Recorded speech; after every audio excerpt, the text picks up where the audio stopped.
what's up? I'm Kyle, I'm Brendan. and welcome to the Brain Buffet. Here at the Brain Buffet, we'd like to provide food for thought, hypothetical questions, and today, what's on the topic for today?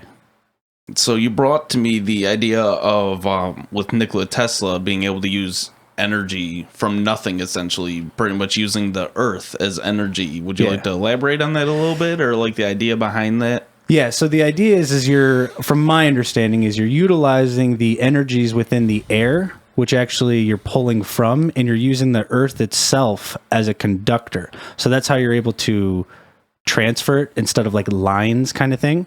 And because it's grounded through the earth, it's safe because you're using the earth itself. You know what I mean? It's not just like a flying electric wire. You know what I mean? Like it's not conductive in the air per se. But he had this beautiful, and again, this was, I believe, 1917, 1915, I think, somewhere around there.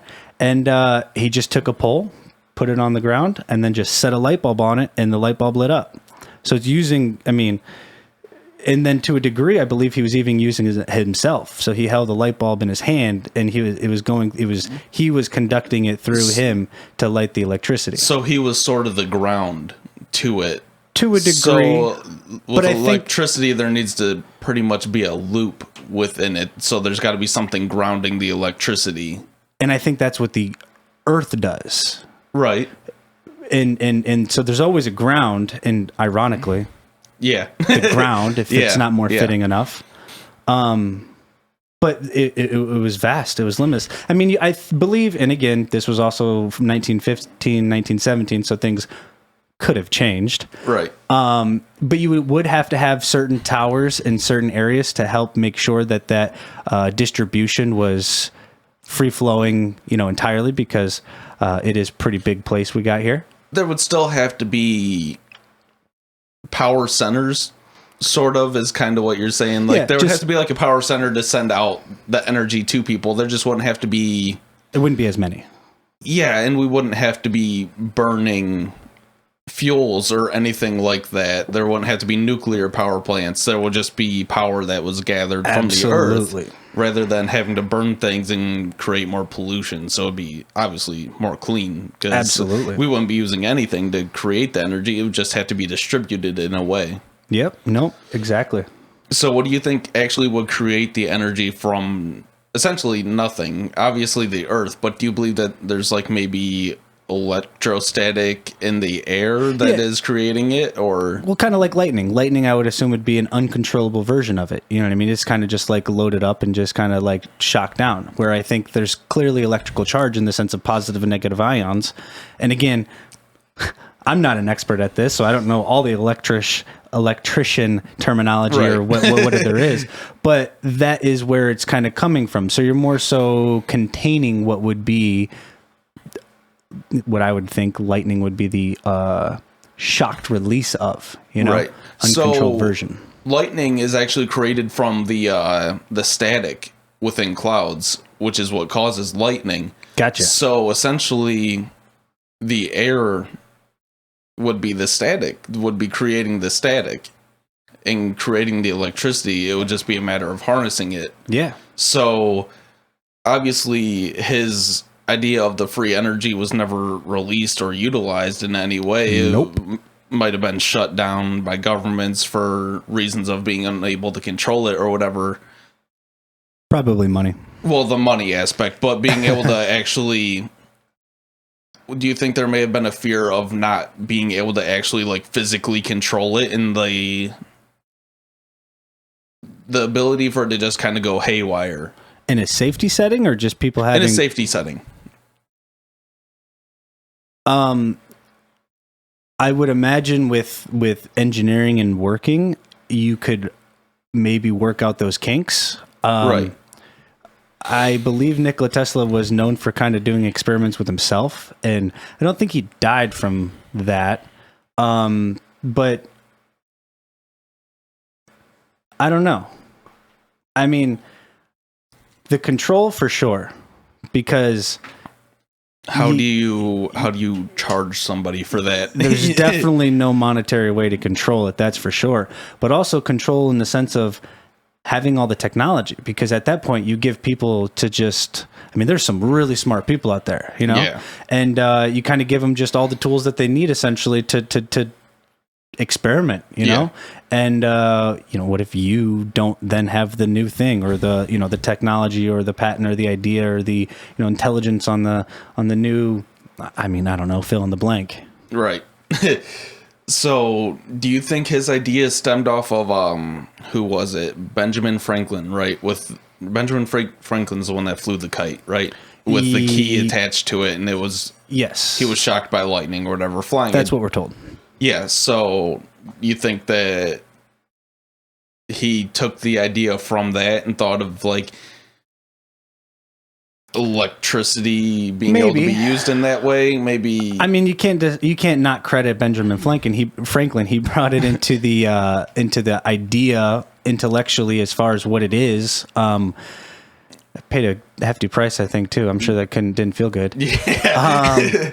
But I don't know. I think you could more so discern that information from observing a lightning storm. You know, if you had that information your own self, I mean, again, not that I had intellectual knowledge on this, or you know what I mean? Not everybody does, but Nikola Tesla was clearly a unique individual and he had some clearly genius capabilities. Yeah. And, I don't know. I mean, there was always this idea too that it was born during a lightning storm, so that's kind of ironic. Yeah. But I think just with its own sense that you can see in our physical reality, if you had the intelligence enough, you could figure it out. Yeah. It's hard to think of being able to stick a rod in the ground and then putting a light bulb on it and it just working. Yeah, so, like, dude. I wonder what in his mind even thought to try. Great question. There were some, you know, conspiracies that he had information from aliens or something like that. Yeah. I don't know.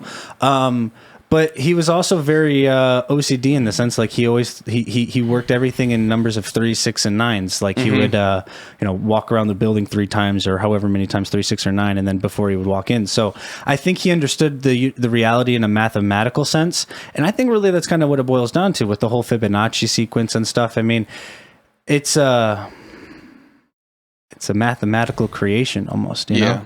So do you know if he maybe tried that in multiple places, like, or did he just try it in one area and it happened to work? Maybe there was where he tried it, there was a like I don't want to say coincidence. It wasn't a coincidence, but it just happened to work there. Gotcha. Where he was. In a small setting, I believe he was able to recreate the idea many times where he was holding it. And like he was in the like those famous photos of him and like in that cage and the electrics kind of all flying around from like the Tesla thing. Yeah. He was showing that it was safe and okay because he's putting his own self in danger there. Now, as far as on a mass scale, I'm pretty sure the Warden Tower was the only time that was tried because, well, to be able to try it like that in such a big concept, you got to have money. You got to have funding. Yeah. And I think, I mean, I don't know. He might have tried more than once as far as getting that money and that funding, but I think, from my knowledge, he only tried it once there. Yeah.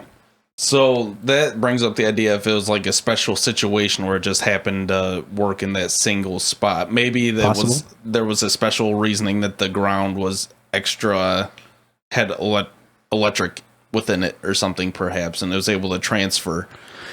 It's not to say that it's impossible. I'm sure there is a possibility, but what would be stopping it to this day? Do you think that's a control from whoever just wants to? I think it's a combination between the fact that you and I both get an electric bill every month and the fact that it's become normalized. Yeah.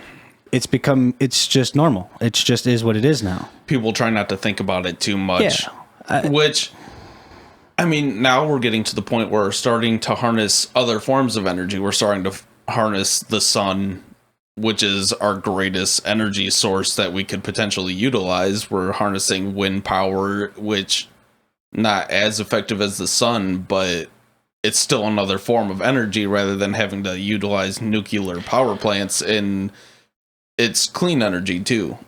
I hear the windmills are expensive and not the most efficient. But what I have heard too, and not that I know this, but I have heard that we're kind of being suppressed a little bit in solar technology. I mean, I think there's only like capability of like 40 to 50% efficiency or something like that on a solar panel now. Yeah, right now. Which, because, well, there's not always the sun. There's not always enough sun to always power a house, and a house takes a lot of energy. So I guess more so not necessarily technology of how to capture, but how to efficiently store that in the solar panel itself. Yeah, and so right now we're limited to lithium batteries, which why?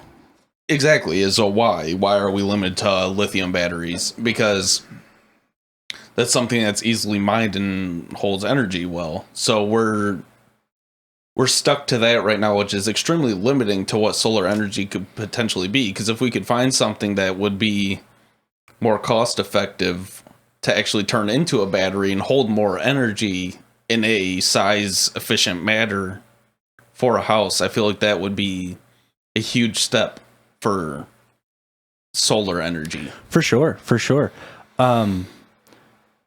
But what's the need for that if you have it all right here too? You know? Yeah, there isn't. And one question, I wanted to, before we get too far off that, I wanted to ask one question. When you said the potential, and of course, there's always the chance of possibilities and potentials as far as that just being an anomaly, essentially, that area. Is that truly, would you say that that's truly an anomaly, or could that be manipulated? Meaning there's a reason why that had more charge, or there's a reason why other places don't have more charge? There could be a reason that area has a charge. So it could be an anomaly, but it could be manipulated in other areas, as you said. So, there's a lot of people that believe in like crystals being used as a form of energy. I don't know if you've ever seen anything like that. So maybe if like he happened to be above like a crystal mine or something, maybe that's like, fair. Okay. If it was like a quartz mine or something like that. Yeah, they do use quartz in like watches and stuff like that. Yeah. So maybe it was an anomaly, but maybe it could be manipulated in a way that would be able to work on a mass scale. Well, then that would also kind of boil down to that these crystals hold some sort of energy or frequency, which kind of comes down to Nikola Tesla's idea of frequency, energies, and vibrations. Yep.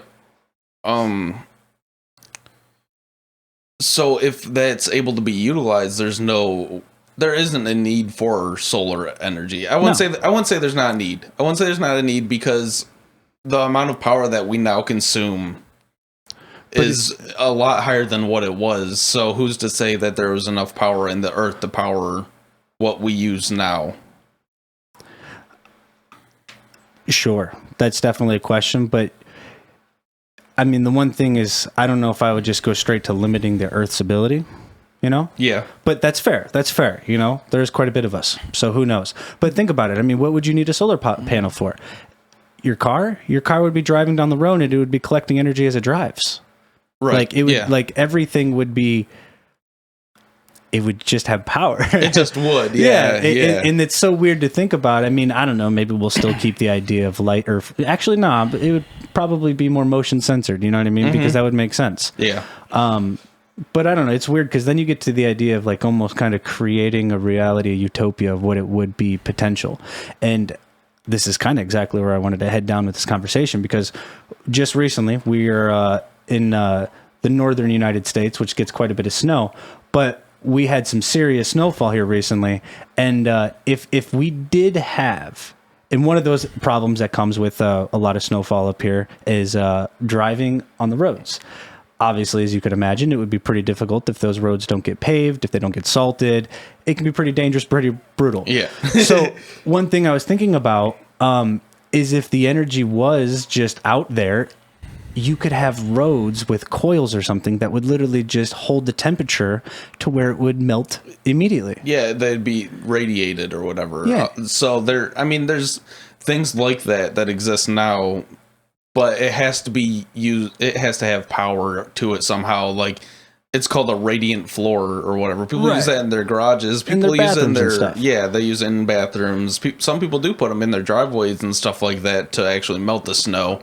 But if the energy was free, you could put that on the roads. Yeah, very easily, because it's not effective right now as it is, because you have to run water tubes down it and everything. Whereas if the energy was free, you could just put like electric strips in the blacktop or whatever to hold the heat, and that would create the heat because it would just have energy. It would just conduct right off of that. Yep, yeah, would. And just radiate out. I mean, I don't know. There's so many potentials when you get to that idea, because that's what really holds you back. What holds you back is where are you drawing your energy supply from? Yeah. Is it diesel? Is it gas? Is it combustion? Is it solar? You know what I mean? And so when you take away that limitation, that's a good, break that barrier of what you're able to do.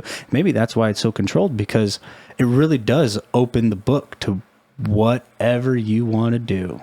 And so much would be possible, because right now, like, so with electric cars, they're pretty limited right now in how far they're able to drive. Mm-hmm. They store like 230 miles or something like that, whereas a gas combustion car can do 400 if it's the right car. Right. So right now, electric cars are limited because of their batteries. So if you took away the limitation just based on using energy off of the earth, cars could just go forever. Yeah. And it gets, I don't know. I mean, because then it kind of gets this idea. That's exactly what it would do. And it's kind of so hard to realize, but then you kind of get like kind of scared in the sense of like, okay, well, as we've already done, we'd be cutting out a lot of jobs. You know what I mean? We'd cut out a lot of, your snowplow, your truck drivers, your snowplow drivers, gas stations. You wouldn't need gas stations anymore because, you wouldn't need gas stations, natural gas companies and stuff like that. But so while taking away other jobs, it would also create other jobs at the same time. It would. I don't know if it would be a complete even out, wash out, but then we're getting into an idea of having that desire for money, for need to survive. Well, you're already cutting out one bill. Yeah. Electric. Yeah. You know what I mean? And heat. So you'd cut out gas in some sort of way too, Everything would be powered by electricity, and there wouldn't necessarily be a need for gas. Right. And things would be much, even fueling your car and stuff like that. So there would be ways to cut out certain expenses to where it would make, I feel like the whole goal, and even in 2021, people are having to still try to survive. Mm-hmm. Yeah, absolutely. And that's kind of part of the problem. I mean, I'm not saying people don't need to work, because people do need to work. Right. But we should have surviving taken care of. Yeah, there shouldn't be anyone struggling. Yeah. I wouldn't say struggling. I feel like struggling is almost kind of a mindset to an extent, but the ability to actually survive shouldn't be taken from anybody. The means should always be there for everyone. To say they shouldn't struggle, that's different, because you can make yourself struggle under any situation, no matter if we have free energy or don't have to use gas. Absolutely. Struggles are super necessary, because that's obstacles are always going to be there to overcome. Yeah. That's how you grow as a human being, no doubt. But the financial struggle of, shelter, energy, food, that sort of stuff. It kind of comes down to more of a community level, because the more that you are able to provide the more that you're able to overcome those survivability things, gives you more time to, I don't know, start a garden for the community. Yeah. And I feel like energy is almost limiting at the moment towards even like skilled trades. So you think about having to use a saw and things like that. You have to find power. You have to go start a generator. You have to get gas, whatever, for the generator. So imagine if you didn't have to recharge batteries or anything like that for your saws, how much time would be saved, how much more efficient people could potentially be. There would be the ability to create a lot more houses, which would make it so houses would be cheaper, because people would be more efficient. You don't have to spend as much money to build a house. And then even materials would be able to be created cheaper, because they don't have to run large sawmills. Yep. They wouldn't have to use a lot of things, that like creating nails and anything like that. Anything of that nature, entire building supplies would be a lot cheaper. It'd be a lot more efficient. Yeah, just straight to the idea too. Manufacturer wouldn't have to pay electric bill. Yeah. That's a huge savings. It comes down to everyone. It's a trickle down effect. So a big manufacturer doesn't have to pay for it. Then the building stores don't have to pay for it. and then the customer does, or the builder doesn't have to pay for it, and then the customer doesn't have to pay for it. So by the time it gets down to that person, they're saving, just say $20, where at the top end they're saving like $1, but they want to make their profit, so they save $5, $10, and so on. It works its way. Yeah, it's a trickle down effect. So if we were able to utilize a free energy, how greatly that would benefit everyone if we were able to utilize that. And let's remember, we're talking about Nikola Tesla, where this happened in 1915, 1917, something like that. We're in 2021. Could you imagine? I can't even imagine having an energy source like that now. Yeah. Though, like, to imagine if we had it back then, the way that we could have grown as a country, as our economy. Probably more exponential than the memory technology has. You know what I mean? Like the memory technology has been insanely exponential. But but it's hard to even think about being able to use energy like that now, because we look at energy plants and we look towards them for our energy. We don't think, even in the past 10 years or so, with solar power becoming more popular, even that was crazy to think about. Like, you're just going to put a panel on top of your house and it's going to charge a battery and you're going to be able to use that for your house. Even that was crazy to think of, because there wasn't necessarily something creating it. Like, there wasn't a wire hooked up to the panel to an outside energy source. It was just coming from the sun, that was crazy to think about. There was no input. We didn't, it's hard to conceptualize the input to get the output. Yeah. You know, because we're so used to, I mean, think about it. Our parents grew up in mine, and I believe, but in plants, like in production plants and manufacturing plants and stuff like that. So there's just always this idea ingrained that, and yes, you have to have an input to get an output, but we've always looked to the physical idea for that input, and we never really looked what else is out there. Which, I mean, the energy from the sun is physical. We can't grab it. Right. We can't hold on to it. It's physical. And the solar panels manage to use that. I don't really know what solar panels use. The light, is it the light from it? Is it the heat? Is it? I've got to be honest with you. I don't know either. I've got one. I've got a little one in the back here that lights up a safety light, but I don't know exactly what it is what it captures. Yeah. I think it would be the light. It would have to be the actual physical light. I would think so. Or the light's rays that it produces, But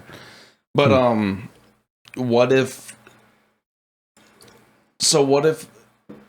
in a way Nikola Tesla accidentally harnessed the sun's energy in a way that he wired the light bulb, or the light bulb was wired, and he didn't mean to, but he did.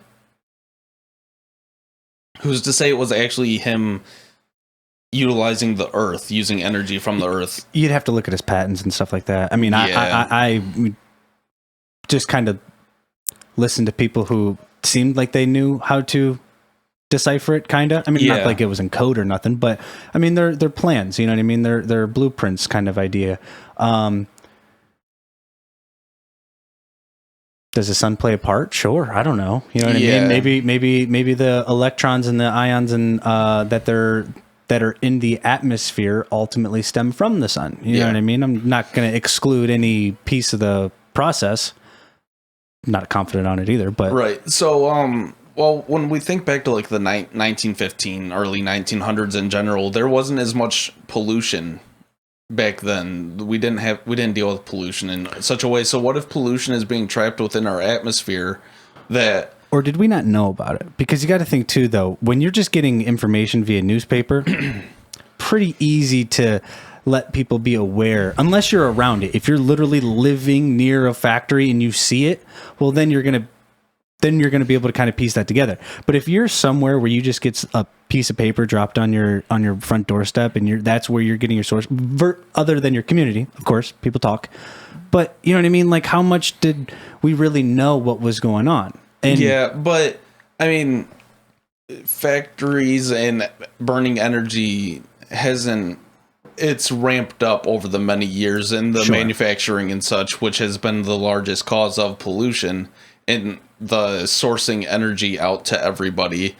So it's kind of a given that pollution has raised like within the atmosphere. So logistically, if you think about it, it makes sense. Yeah, over time, it's just. But what if that pollution is blocking something that would create the ability to actually utilize the energy? Oh. So maybe he did use the sun as an energy source, but the pollution. The Warden Tower didn't seem like a giant solar panel. Right. I haven't seen it. I don't really know exactly. It's got like a big ball up at the top, and it kind of looks like a water tower, but without a giant. It's smaller circle kind of, and then a, bigger base. But that's fair. I mean, that's a good thought there. That the pollution itself is somehow blocking that ability. Is it on purpose? Is it on control means? You know what I mean? Is it to stop from that ability? I did watch something on TV. But they kind of recreated it in a small sense. So like they were able to transmit it from like across a pond kind of thing. Yeah. And it was like, I don't know, it was like maybe 10 feet tall, maybe 15 feet tall kind of thing. So if you upscale that, and these were just, not to diminish them, they were very smart, intelligent to come up with it. But these were just, an engineer and whatnot that said, hey, let's see if we could do this. Right. Kind of thing. But when it comes to the pollution thing, you got to be careful to think about what the end goal is. Now, I think most people would agree, like littering and polluting the earth and stuff like that. You don't throw your water bottle into the ocean. Yeah, you know what I mean? I think that's a pretty commonsensical idea that I don't care what side you come from or what your beliefs are. There's a relative understanding of that. Now, I'm not going to say that there's not people out there that aren't aware or don't think of it. You don't want to generalize too much, but the majority of us get it. But the pollution thing is kind of interesting to me in the sense of air pollution, because if you think about it, the problem is CO2, right? The excess carbon dioxide that's in the air, but that's what we breathe and put out. Yeah. So I don't know. In a weird way, it kind of makes me question what the true intention there is. And are there companies out there that are manufacturers that are maybe taking advantage of certain things? Sure. I'm not trying to clear cut it. Right. You know what I mean? There's definitely things to be corrected, but what's the real intention, Yeah. I think, though, even if it is a lost concept that we aren't able to take advantage of, I think back then it was absolutely somebody trying to shut him down, because you can't sell free energy, especially coming back from that timeline. Everyone was about selling something. They even got to the point where they were selling nicotine as a medicine. They were literally selling tobacco as medicines and stuff. They were selling anything. Coca-Cola had cocaine in it. Yeah, they sold diamonds as like these precious jewels that nobody could find, and they basically said like, you have to buy this for your wife or she's not going to love you. Yeah. So that was coming from a time back when selling was everything. They wanted to sell everything. Everyone wanted to get rich off of something. There was the business boom. There's a lot of gimme. You know what I mean? There's a lot of grabbing. I definitely agree. And when someone's trying to give to everyone for the better, there's people out there that are looking like, I have this source that I'm capable of selling, though. Yeah. So, well, think about, just like we said before, it would have destroyed the oil industry. Yeah. It would have completely destroyed it. Yeah. So, it would have been entirely irrelevant. But I feel like with the people that are alive in this day, they would try to find a way to harness the energy. Or over the years, even, we heard of Nikola Tesla doing it, and you said there was someone else that tried to create the experiment over a body of water, over a pond or whatever. Yeah. They tried to replicate it. But it's not like a commonly spoke of thing. It's not like tons of people are trying it. And I feel like if that were to happen today, that would be everywhere. Well, then it kind of gets to this idea of information, because you're right. If it was happening today, why aren't we seeing a bunch of videos? Why aren't we seeing a bunch of people? Well, then how are we getting our information? You know what I mean? That's where that kind of gets funky. And in a world of censorship, if those decided that they didn't want, who's to say that they would just, I mean, I'm not saying you're going to be able to scrub it immediately or entirely, you know, that's why there are some things, but if you allow just, I'm sorry, if only a certain few get through, you are then able to work with a potential narrative to kind of at least diminish it, or at least not allow it to get its full potential, you know, because who's to say it's not still going on? Yeah. We just don't hear it. Yeah. And I mean, if you think about it, it's illegal to live off grid. Yeah, that's so weird. So, I mean, people could be discovering it, but it's illegal. Even collecting rainwater is illegal. I was just going to say that. It's so insane. When I read in some states, I think it's just in some states, but regardless, the fact that there's literally a law that you cannot collect rainwater. What? Yeah, it's not like the rainwater's toxic. There's not toxins in it. If anything, it's cleaner than the water that's currently settling in the ground, that's going through farms and soaking up all of the chemicals that are sprayed onto the farms. Even still, I've got to be honest, even still, if it was toxic, what is illegal about you either intentionally or intentionally leaving 5 20-gallon buckets or drums or whatever and just let them fill? Especially if it fell on your property. Yeah. You own the property. You pay property taxes for it. So why are you saying I can't collect? I'm not saying I own that raindrop, but when it hits this property, I technically own the property. Yeah. You know? Yeah. So, but that's when it just gets to this idea of control. Like, how is that? And sure, some people, when they first hear that, they're like, oh, that's ridiculous. But that's it. Mm-hmm. You know what I mean? And it's this weird idea that, what do you do? Yeah. Everybody asks that question. What do you do? But it takes everybody to do something for it to happen. What can you by ourselves, so we can't really do anything. We can't like change the way our energy sources work. We can change it by providing information for allow people to question, because who's to say that there's not some genius out there who might hear this concept and really run with it, and who knows, you know? Yeah, and they actually try to make it work. It kind of makes me think, so when, I don't know if you ever did it, but back in like science fairs and stuff like that, mm-hmm. I can't remember how it exactly worked, but people putting like light bulbs into random things, like I feel like a potato, yep. and it would light up. Yeah, that's crazy. I did that once. Did you? Yeah. And it had something to do with the potassium, the ions and the potassium or something allowed, could be wrong with the exact thing, but I'm pretty sure the potassium was one of them, but the certain ions within the potato that it had allowed for a certain reaction of energy. I mean, it wasn't crazy, but a potato did it. Yeah, you know? It's just a potato. That's something you got out of the earth. That's crazy. So like, it's got to be possible. Like, just, we've experimented with it as kids. Most everyone's done that science experiment. To some degree, no doubt. Yeah. Would it work today on like a potato that we get now? Because we did that like 15 years ago, but the way potatoes are made now could be different with preservatives and chemicals that are sprayed into earth and genetically modified. Pretty sure they're still farmed in prisons in Idaho or wherever they are. Yeah, but there's still GMOs that are being given to them, so it might be different now. I haven't tried that experiment in a while. I would like to try that sometime just to see, out of curiosity, to see if that would still work. Never know. Maybe we'll try that experiment on the podcast. Yeah. Yeah, and that's an interesting topic too, is when you get to like how much food has changed over time. Yeah. You know?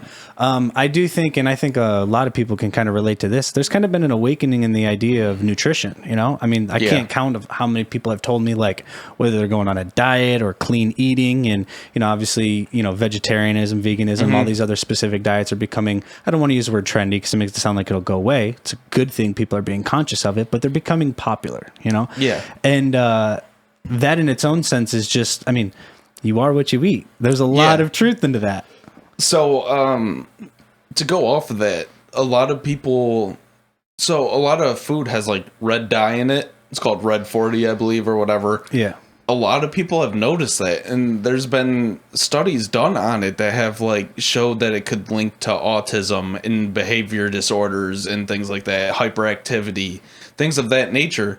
So yeah, people are absolutely becoming more aware of like what's going on in our food, which is awesome because there's a lot of terrible things that are done for it. It's not to say that all things are terrible. People have this concept where like GMOs are all bad, but I don't believe that.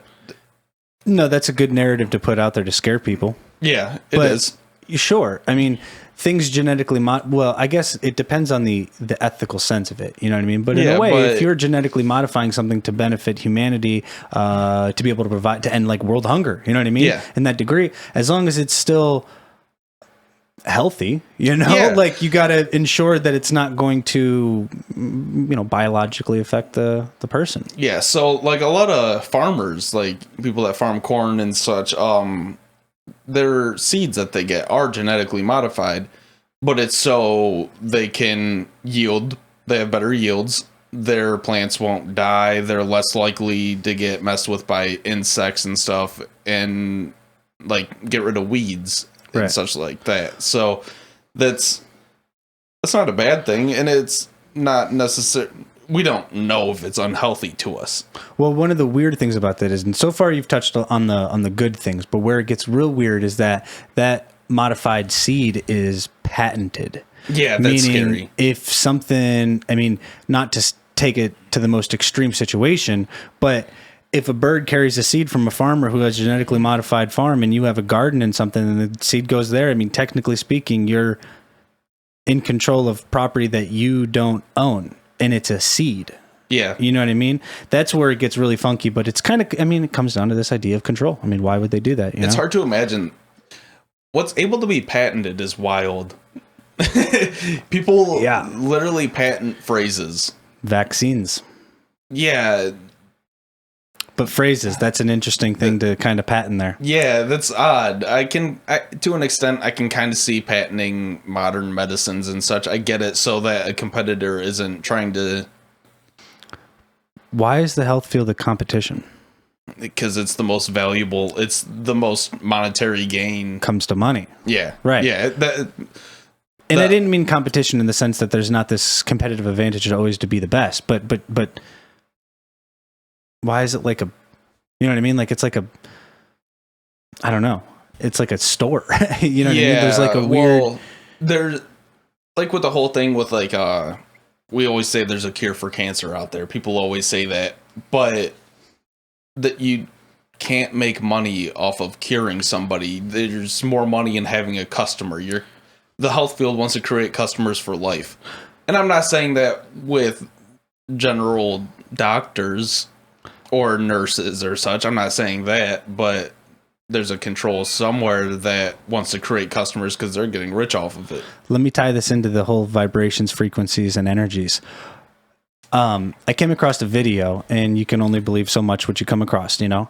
But the idea kind of blew me away. Apparently, there was a doctor. I can't think of his name off the top of my head. I'll definitely have to get back to you on that. But, or I could show you after the podcast. But he was the one who really kind of taken the microscope and advancement. Like he was the first one to get it to where he could zoom in like 71,000 times or something like that. So he was able to discover viruses and bacteria and whatnot on a small scale. Yeah. And I believe he was the one who also started using the ink to kind of make them more visible. Yeah. Well, what he realized is that you can use sounds and frequencies to essentially eradicate these bacteria, cells, and diseases. Just like you could use a certain sound, pitch, or tone to break wine glass, you know what I mean? Right, yeah. You would essentially do the same thing, that it would make the disease not there. It would, apoptosis kind of thing. He did apparently, and I got to get the name so that I'm not just sound like I'm making this up, but he apparently did a trial. He did it on a bunch of mice and stuff like that first, you know, obviously for ethical reasons, with a lot of success. And then he did it in 16 people who had cancer, and 14 of them, like 3 months later, were cleared entirely medically. It's crazy. But with sounds and frequencies. And it kind of comes down to this reality that's what creates it, you know? Right. Well, sounds and frequencies are just wavelengths, which is what energy is as well. Everything is a wavelength. So the ability that's manipulating sound in a way. So in manipulating wavelengths. So what's realistically what's stopping us from manipulating energy? If that's also just a wavelength. I would just say the conversation we had about Nikola Tesla is manipulating energy. Yeah, exactly. Right.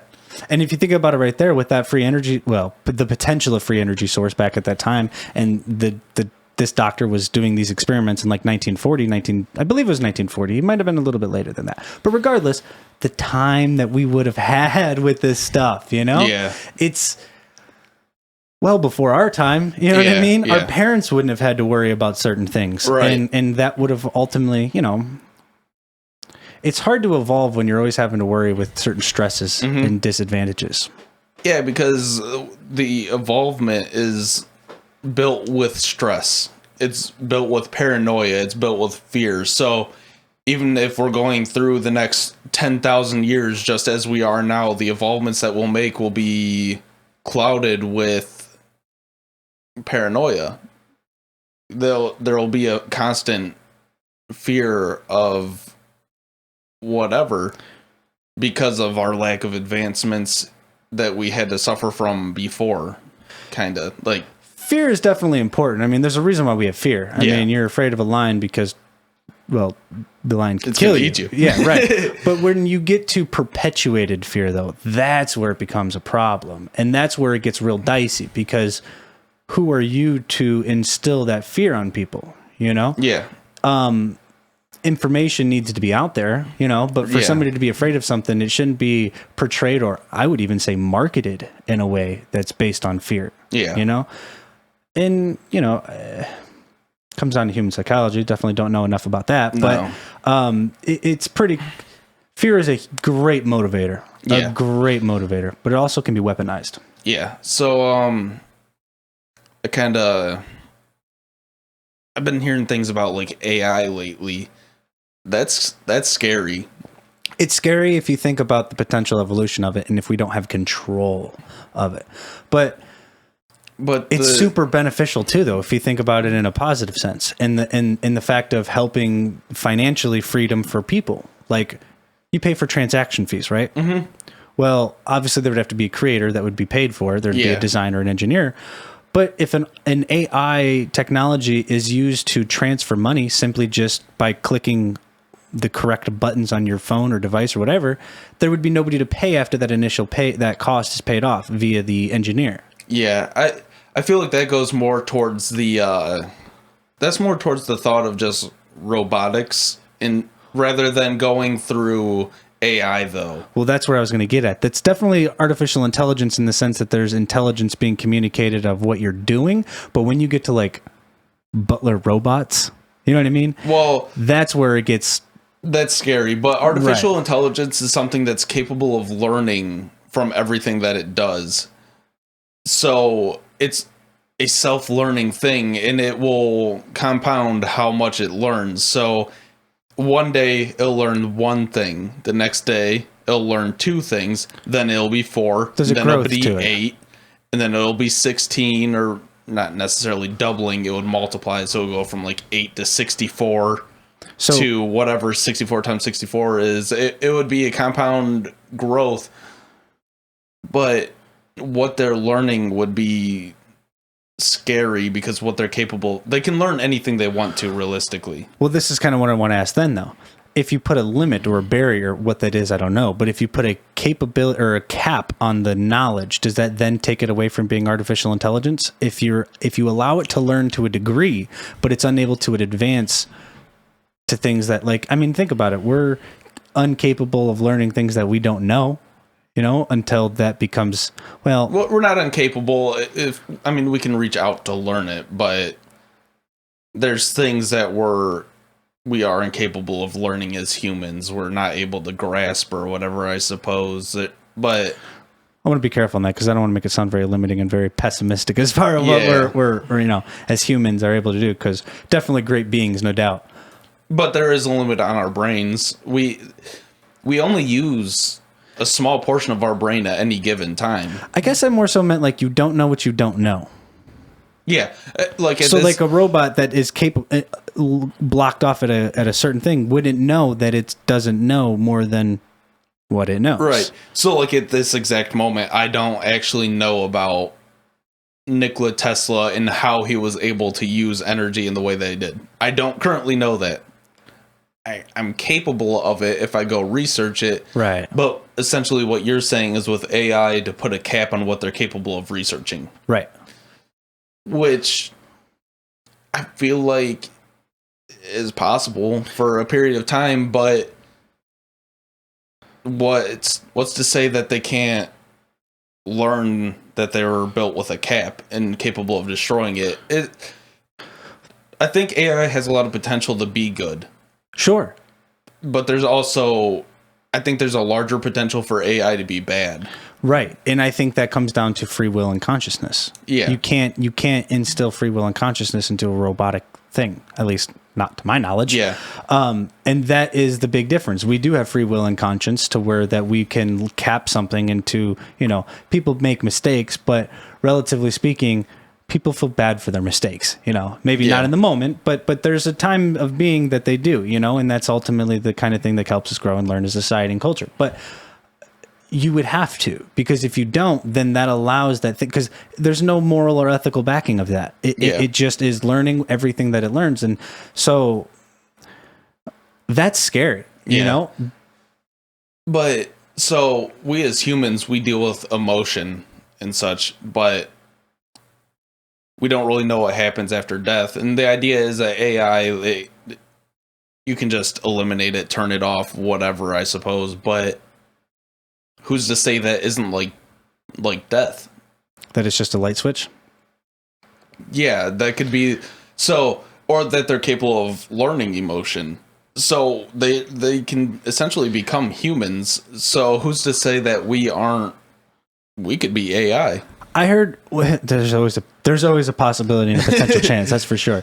I heard a quote. I don't know who it was, but emotion is simply just energy in motion. And so it takes something to be able to either respond or react to have that energy go in motion, whether it be happiness, sad, love, whatever. There's got to be something to trigger. So I think the big difference there is that free will and consciousness. And whether we want to get spiritual in this idea, a robot you could just flip off because it's literally just a connection of electronical processes to turn something on or off. Right. Where though biologically we might be similar in that idea, meaning there is a death, there is a turn off for that.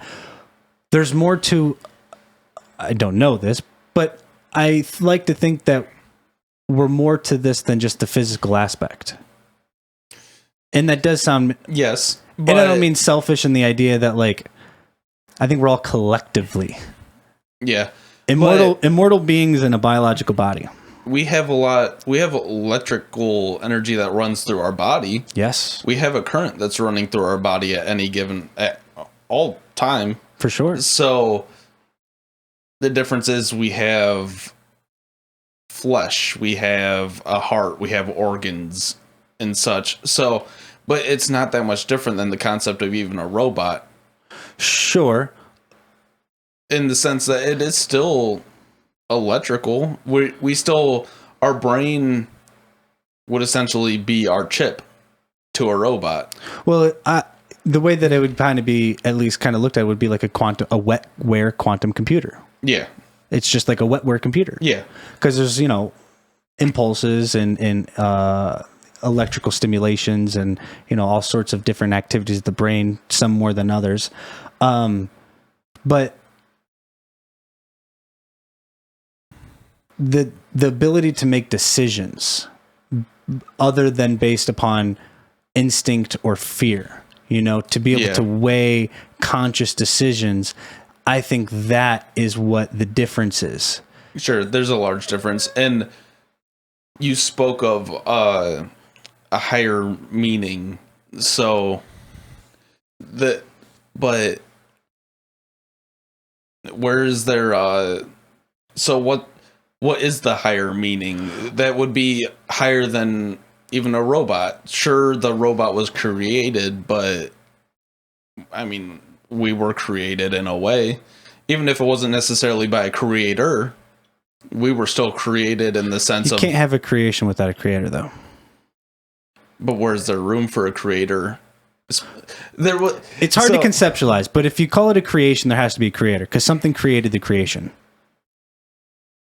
You know what I mean? Like you don't have a painting without an artist. I can't remember who it was. I was watching an interview the other day, and he said, "If in an eternal universe, where is there room for a creator?" Right. Okay, and then that's where I don't want to get into like no flat Earth stuff, but sure, that's where you have to, and that's when I was talking about before when you brought up the moon stuff. When you get to that level, you have to make a decision on what route you're going to go about. I mean, open to all possibilities. You know what I mean? I'm not disclosing or closing off one, but you're right in the sense that when you get to that level, you have to go down one, figure it out. And then if you want to try another path, you have to go down one and figure it out. You know what I mean? You can't mutually have all of these things happening kind of thing. And that when you get to the planets, to the Earth, you know what I mean? The structure of it all. And obviously, I don't know. I've never been to space. So I don't know these things. It's hard to think of. But is it fair to say that you can't have a painting without an artist? You can't have a song without an artist? No, that's completely true. That's 100% true. But if there's a creator, something had to create the creator. In our understanding of how that would be. But what if this thing is just the creation, and then therefore when we are from this, that is the actual reality, the real thing? You know what I mean? I don't want to go into like some matrix simulation kind of thing as if like we're all in pods kind of hooked to with like wires and nothing like that. Well, even that concept isn't impossible though. Sure. We could absolutely be in a simulation. The moral of that story was the feeding off energy for a corporation. Yeah. A lot of similarities there when it comes to taxes and stuff. What if over time our simulation has been limited in what was possible? So we were talking about Nikola Tesla and his energy from the earth. Right. What if the simulation, whoever created the simulation, decided to limit that? Potential. Sure. I mean, there's always potentials for that, no doubt. But then you would have to try to absorb the idea that the creator is trying to limit the creation, which again, potentially possible. But that doesn't seem like on the forefront of somebody's mind when they're creating something is to limit the possibility. Yeah. You know? They would want the simulation to grow as much as they possibly could to see what's happening. Yeah. And I believe the best or most efficient form of growth is positive energies, positive forces, helping people, whatever, that sort of stuff, where negative things such as murdering people, stealing things kind of hinder people's ability to grow. You know what I mean? Yeah. So like there's like this duality sense of what is needed to kind of push humanity in a more evolved, aware being. I don't know. Yeah. I think it's kind of irrelevant though to think of us being in a simulation. I think it's irrelevant to think of us just not necessarily being eternal, but like I think it's irrelevant to think of there being room for a creator. I think it's irrelevant to think of a lot of these things. I think what's really relevant is just living our day-to-day lives and planning for the future as much as we can. It's cool things to think about, but well, where it becomes practical, I don't mean to cut you off there, and I apologize, but you're absolutely right. If you just take those at the level as it is, it's not really relevant or practical. But when you think, what I kind of like to think about it is like this simulation, this idea is a moral test. It's a moral test. Yeah. How good are you going to, because if it is true, and I don't know, but we're pretty powerful, crazy, amazing, beings and, whatever. Yeah. So that comes with great responsibilities. So you kind of got to figure out who's worth it or who's going to be responsible with the potential, Yeah. And I don't know, without getting, too down the, religious path, but love your neighbor like yourself. I mean, that's the golden rule. That's pretty self-explanatory. I think that goes without even religion, though. Agreed. That should be a general moral for anyone to believe that they should just love someone as they're loved. Absolutely. Didn't mean to put that in a box as if like you can only believe that. No, but I think it's kind of irrelevant to think of those things. They're questions to ask and it's things to think about, but that will make your life dreadful. You will, if you're constantly asking what, you can't obsess over it. Yeah, you can't obsess over it. You can ask it, but if you are asking what's your purpose all the time, like am I supposed to be looking towards a creator? Am I supposed to be looking for a higher meaning in life rather than just helping other people out? Then I feel like you're just going to deal with existential dread where you're just constantly miserable, always worried about death, what's going to happen after death, when it's going to happen no matter what. We're all going to die. For sure. So it's kind of irrelevant to even think of. Well, I guess instead of relying, and this is where it kind of gets powerful in the sense of there's not an external thing more so that you're relying off of, but that external thing that we can't really conceptualize because we perceive physical things has either a signal beacon that we're all picking up on, but because it's in us, you know what I mean? It's in us, it's in our conscience. So like, when you're the whole Simpson thing of like in the sky of like a cloud or whatever like that popping out with like some sort of Thor hammer and a beard or something, you know what I mean? No. But like when you think about that, instead of relying on some sort of existential thing for that, look inside yourself for that true connection. And then that's where you follow your instinct. You know what I mean? Your instinct is what's really going to guide you, or your gut feeling, your intuition kind of thing. Yeah. And a lot of people have been trained not to trust their gut instinct. You know what I mean? Just to listen, whatever it is. Well, yeah, I think a lot of people are, like you said, they're not trained to trust their gut because they're a lot of times told go with their heart. Just go with however your heart feels rather than the instinct that a gut instinct is essentially the same thought as your brain. Like you thought it out. It's like people are a lot of times told to go against what. I don't know how to word that. I feel like I'm wording it wrong. I think the gut phrasing is kind of a slippery slope there because the heart, you know what I mean? I think that's where it resides, is in your heart, where that intuition comes from. But the gut feeling almost is like if something you know is going to be bad, you feel it in the pit of your stomach. Yeah, it's like a knot. Yeah, right. That's where I think the saying, go your gut feeling. But as far as an intuition and what I'm trying to get in the idea is like it's in your heart for sure. You know what I mean? Yeah, I guess more so what I was trying to say is people like to overthink things. They'll sit there and overthink it rather than going with their gut feeling. Is what I meant.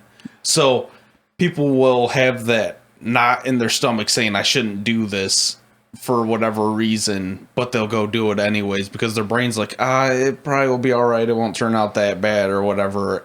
And then their gut instinct ended up being right and they ended up getting messed up somehow or whatever may have happened.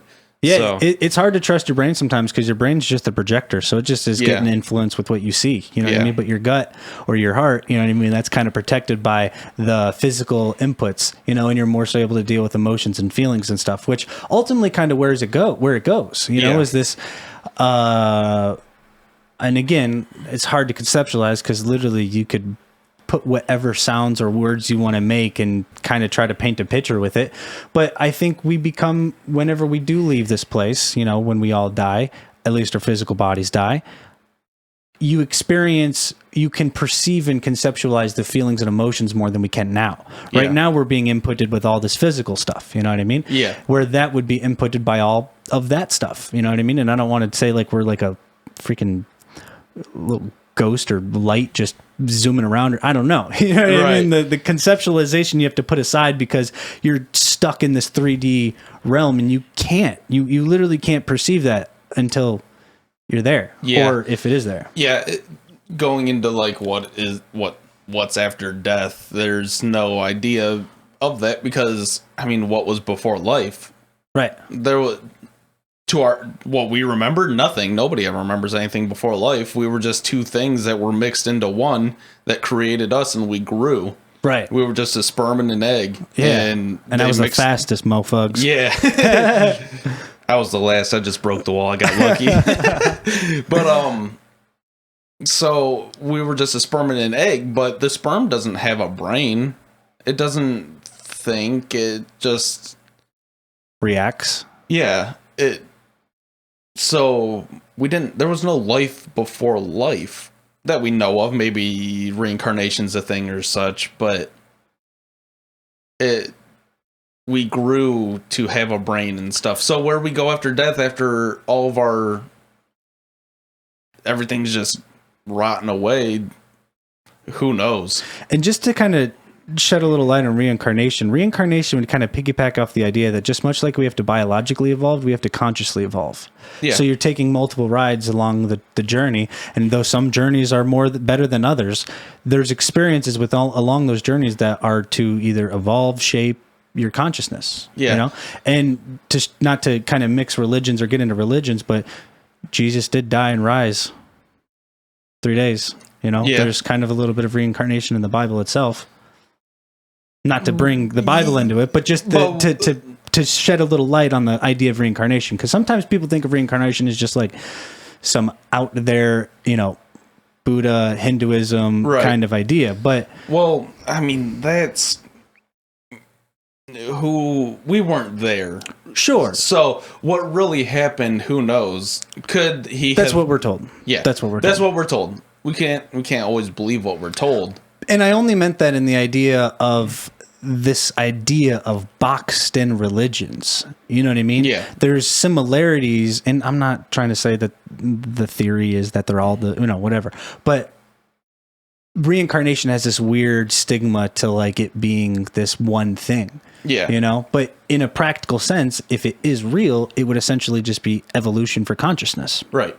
And there's nothing to say that we didn't reincarnate, though. Like, how would you know? But you can't. So I guess, and I heard, not that we do know, but it was interesting that fears stem from reincarnated past lives. That your fears stem from, you know, if you fell off a building or something, you're afraid of heights. It's a psychology thing. And I mean, a lot of fear stems from things that are dangerous to you. Where you said you're growing your consciousness, you could have gotten eaten by a lion and realized the lions are things to be afraid of. Yeah, or even just seen someone in your past life get smashed by a tree. Now you're afraid of falling trees, things like that. So fear is could potentially be based off of things in a past life. Well, that's what you hope for humanity, that we can observe and learn off of other people's mistakes or errors. Because if you don't, then you have to waste a lot of biological vehicles. You know what I mean? Like you have to go through a lot of those same mistakes and errors. Yeah. Which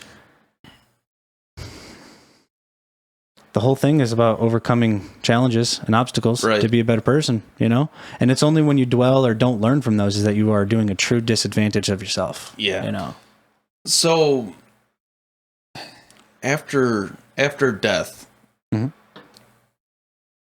what do you think happens? Do you think we have a soul? Because scientists have never been able to trace a soul. I don't think we ever will physically. It's not a physical thing. Yeah. If it is real, which I do believe it is real, you would never be able to physically capture it. Maybe that's the other side of our quantum physics. Sure. Yeah. Maybe that's our second path, is our soul. That's what I think. Yeah. And whether it's like and this is where I don't know in my own beliefs, but whether it's pinging from like a source, like a radio frequency kind of thing, and not to like date it and think like radio frequency, how does that, you know what I mean? But like it's pinging like that, or if it's truly, and again, not a physical, but like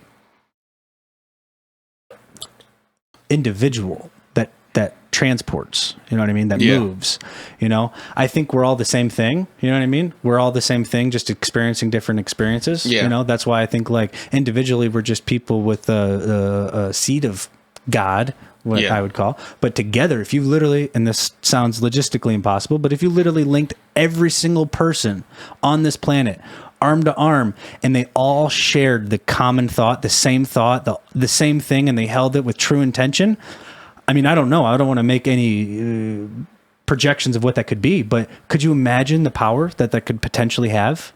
That we all focus on one thing, you know, instead of being so divided and split and arguing and this and that, and I want this and I need that, and you're this and you're that, and blah, blah, blah, blah, blah, blah, blah, blah, you know?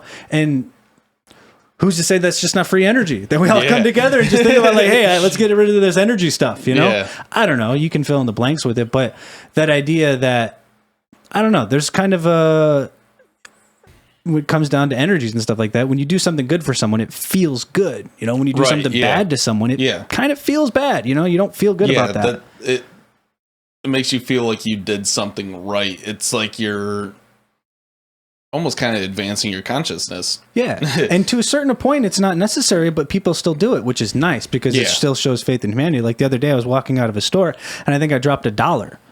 I mean, okay, if I dropped a 20, I would, there's a little bit of a need to make sure that, oh, hey, you dropped this. But $1, I mean, though I appreciated my $1 back, I wouldn't have been upset if she would have pocketed it, but she didn't. She came out of the store and gave me my $1 back. And I was like, wow, you didn't have to do that. Yeah. And I was at a gas station the other day and the guy left his card in the machine or whatever. He didn't pull it out. And I like grabbed it and ran out there and gave it to him real quick. And he's super appreciative. And like, it just felt good to do. It didn't like it.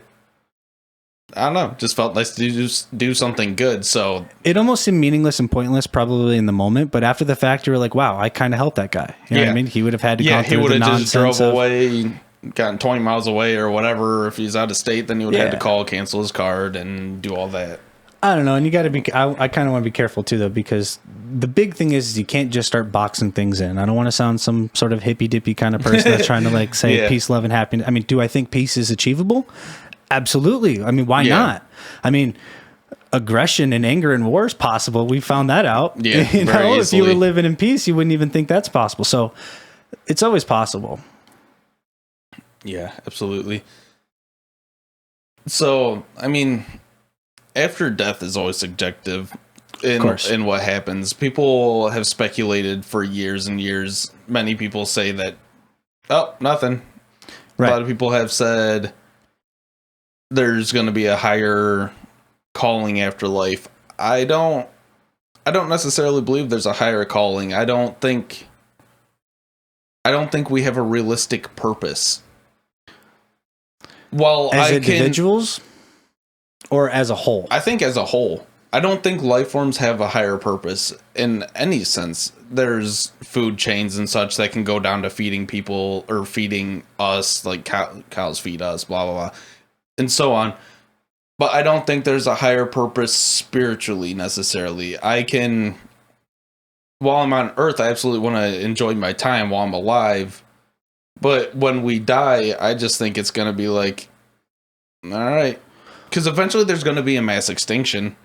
It's bound to happen. Eventually the Earth is going to explode, whether it be a comet hit us or not necessarily explode, but die. The Earth will be dead. There won't be any trees and such. It wouldn't be like we know it. Is kind of, I think, what you're which will take us away from being able to sustain life on it, just as any other planet. So I don't necessarily see an afterlife. So I don't think we were talking about it on air, but when we were talking about how this reality that we perceive is basically the inverse of what it actually is. So like, for instance, the reflection of the light, you don't actually, you see what is not actually being absorbed by that thing. It's reflected. You're picking up that from your eyes. And you're right. If you don't think that there is a spirit or a consciousness that, or that consciousness is just a byproduct of just some chemical factor in your brain, then sure, then it would be just lights out. Yeah. And not even lights out, because that would mean that there is something to turn off. It would literally just cease. Yeah. But I don't think we can be eternal. I don't think it makes sense for us to be eternal. Well, it doesn't in the sense of what we understand and perceive here. And that's the thing. It's based off what we understand and what we know. So I can only speculate on it so much. And likewise as well. Yeah. But from the near-death experiences that I've kind of heard about and read about, there does seem to be a detachment from the thing looking through our eyes versus the eyeballs actually picking up what we see. Right. And that is what it would be based off of, is that thing that is the thing that is looking through the eyes kind of thing, Right. Now, again, I don't think that that's like a blob, you know what I mean? Like, it's physically, I don't think there's a word for it. And even speaking about it is hard because we're only limited to the sounds that I can make with my mouth that people coherently understand. Yeah. But that and the amount of them, and sure, people can be out there for all sorts of reasons and intentions, and they can be disingenuous and they can be all sorts of things. But the similarities between them is quite interesting to me, because there is this detachment of something other than this biological vehicle. So that's what kind of leads me to believe. And again, whether not trying to say that I'm painting the clouds of heaven as far as like being like a golden gated place that like is a palace for, whatever. If anything, I think that kind of more diminishes the idea, because if true good is not inspired by greed or monetary or even the need for an egotistical stature, you know what I mean? Like just that even idea itself, though there are those that have sacrificed that should be respected, but respect is given and earned, you know what I mean? Yeah. But even that concept of like some sort of, statured idea of, bow down kind of thing, there's a desire that I think that we're all, when you achieve that true, genuine good, that's what it's about. You know what I mean? You're not going to have to worry about that kind of stuff. But you're right. If you don't see that detachment between the two, then sure, then that's it. Yeah. Just molecules dissipate. Yeah. I also don't believe though. So it doesn't concern me to not think of an afterlife in any sense of the form, because I think if there happens to be an afterlife, I don't think I have to believe in it for it to be good. Or even exist. Yeah. I think if it does exist, I don't have to believe in it. Sure. And it's not going to hurt me. I'm not going to be punished for it, for not believing in an afterlife. I don't believe in an afterlife because I think how they're... Well, there wouldn't be punishment at all, because if you think about it, it would be a place of good. You know what I mean? So you can't... There's not a torture room in heaven. You know what I mean? Like, or not even necessarily heaven, just afterlife in general. What if it's just another life? Not necessarily reincarnation, but in the physical reality or somewhere else? Somewhere else, away from physical entirely. Okay. So our whatever completely escaping our body and just having a thing. I don't know. One way that I kind of looked at it, and I kind of communicated it to my friends, and it's so hard because I was doing it through text, but so like the spirit itself is influenced by vibrations and frequencies, meaning like you do good things, it raises your frequency, it raises your vibration. And I think that's the whole goal, is to raise the entire society and population's vibration so that we can exist in this plane of doing good and doing well. But to me, I looked at it or explained it as if your vibration or frequency or your spirit, when it leaves, it almost works like a key that unlocks a reality or a dimension or a plane or an existence or a timeline. I mean, fill in the blank. I don't know. It's hard to physically put it down too. But then again, if you're in a lower frequency, if you're in a lower vibration, if you're doing bad things, if you're doing evil things, if you're hurting people, whatever, well, your key's not going to unlock those realities that are going to be perceived to be good, or what makes us feel good. And again, we're using earth words. So your idea is kind of not necessarily that your spiritual body, we'll call it spiritual body for ease of word to have. Perfect. Your spiritual body, if you were a bad person, you'll experience a bad afterlife. Not necessarily because somebody's punishing you. Yeah, you're not being punished, but because you weren't operating on wavelengths to continue doing good. In a way, you can put it out in karma. What you put out is what you receive. Yeah, absolutely. Kind of thing. And everything will come back to you sevenfold. What ifs? I don't know. Yeah. But that's one way that I was able to physically conceptualize and communicate it, to where like your spiritual body essentially evolves, gains, grows in level as far as doing good things. And sure, so you could make good choices such as exercising, eating, treating your body well. That'll raise your frequencies also. But it almost works like a key that lets you go into something afterwards. Yeah. And so it's a cool concept. I still don't.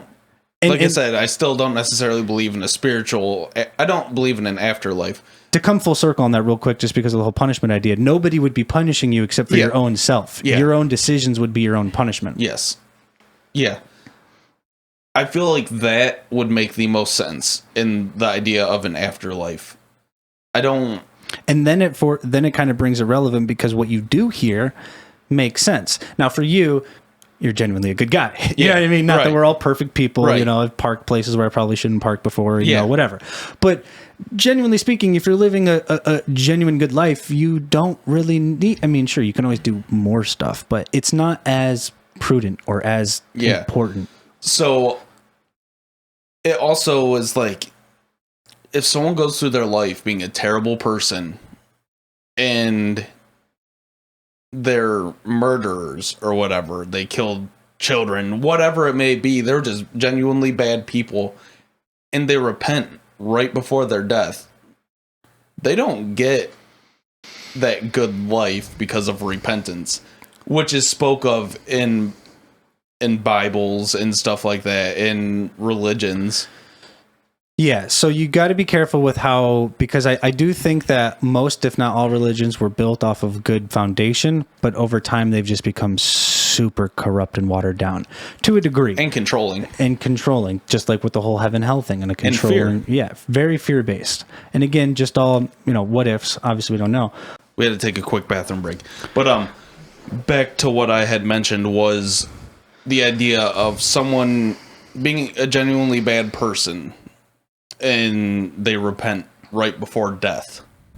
So how I would approach this one is first understand the idea you never know when you're going to die. Yeah. So you don't want to live life in this idea that like, oh, I'll get away with it, and then at the very end I'll just repent. You know what I mean? Right. Because I do think that there is some sort of remorse and potential.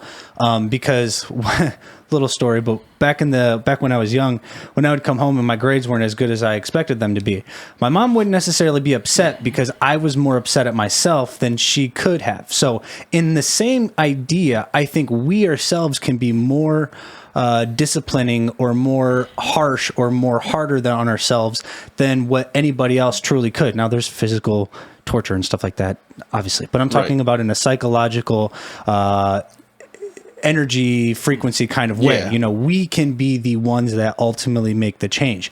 So, well, we're our own worst critics. Right. So, yeah, good way to put it. So if somebody lives their whole life existing on a very low frequency because they're doing a lot of bad things, and right before they die, they genuinely, truly have a change of heart, depending on that person, that emotion, or whatever, there is a possibility that you could internally, through your own remorse and regret and guilt, raise your frequency. Now, how much? I don't know. A minuscule amount. Sure. So that you at least are able to, because I think that's ultimately the idea, is learning and growing. Now, that does not forgive the mistakes that person did do, Right. There's reasons that we have punishments and laws in this physical reality because we all have to come to terms and agreement to grow together. You know what I mean? We have to work at this together. You can't be going around killing people and expect people to grow. Right. It's not. Yeah. We have to come to certain basic agreements. But to answer the question directly, if that person is truly of a genuine heart, there might be a slight chance to do some sort of beneficial to their spiritual body in the afterlife. Yeah. So that concept is based on different levels of spiritual. I wouldn't say spirituality in the sense of religion. I don't think it's necessarily a religion thing, but a different level of spirituality, levels of kind of goodness, sort of. So like, you are the perfect person. You're an extremely amazing person. You're an amazing person. You're a good person. And it just goes down in levels from extremely good to awful. And I wouldn't necessarily say that you're going to be punished within those levels. I don't think that's the concept behind spiritual afterlife. I think the idea is how you'll feel. Yeah. How you'll feel emotionally, which your spiritual body will carry you. I don't think you're going to be prodded at. I don't think you're going to be stabbed. But like, if you go through your whole life being a terrible person and you die a terrible person without even trying to repent, you're going to be on the lowest of levels, and you're just going to be in constant despair. Constant misery, constant pain. You're never going to be... Not that somebody's going to be poking you with a stick, but you're going to be feeling pain. The emotion will still be there. You know, that feeling. But, so in your spiritual... If in a spiritual afterlife, in your spiritual body, after you leave your physical body, is there the potential to feel remorse after? Or are locked in this plane? Because I don't feel like that would make sense to be locked within a plane. So I feel like it's obviously when you're in this awful feeling at the lowest level, you're going to feel bad about what you did, but it's more so because of how you're currently feeling, not for what you actually have done. What if it's a tie of it all?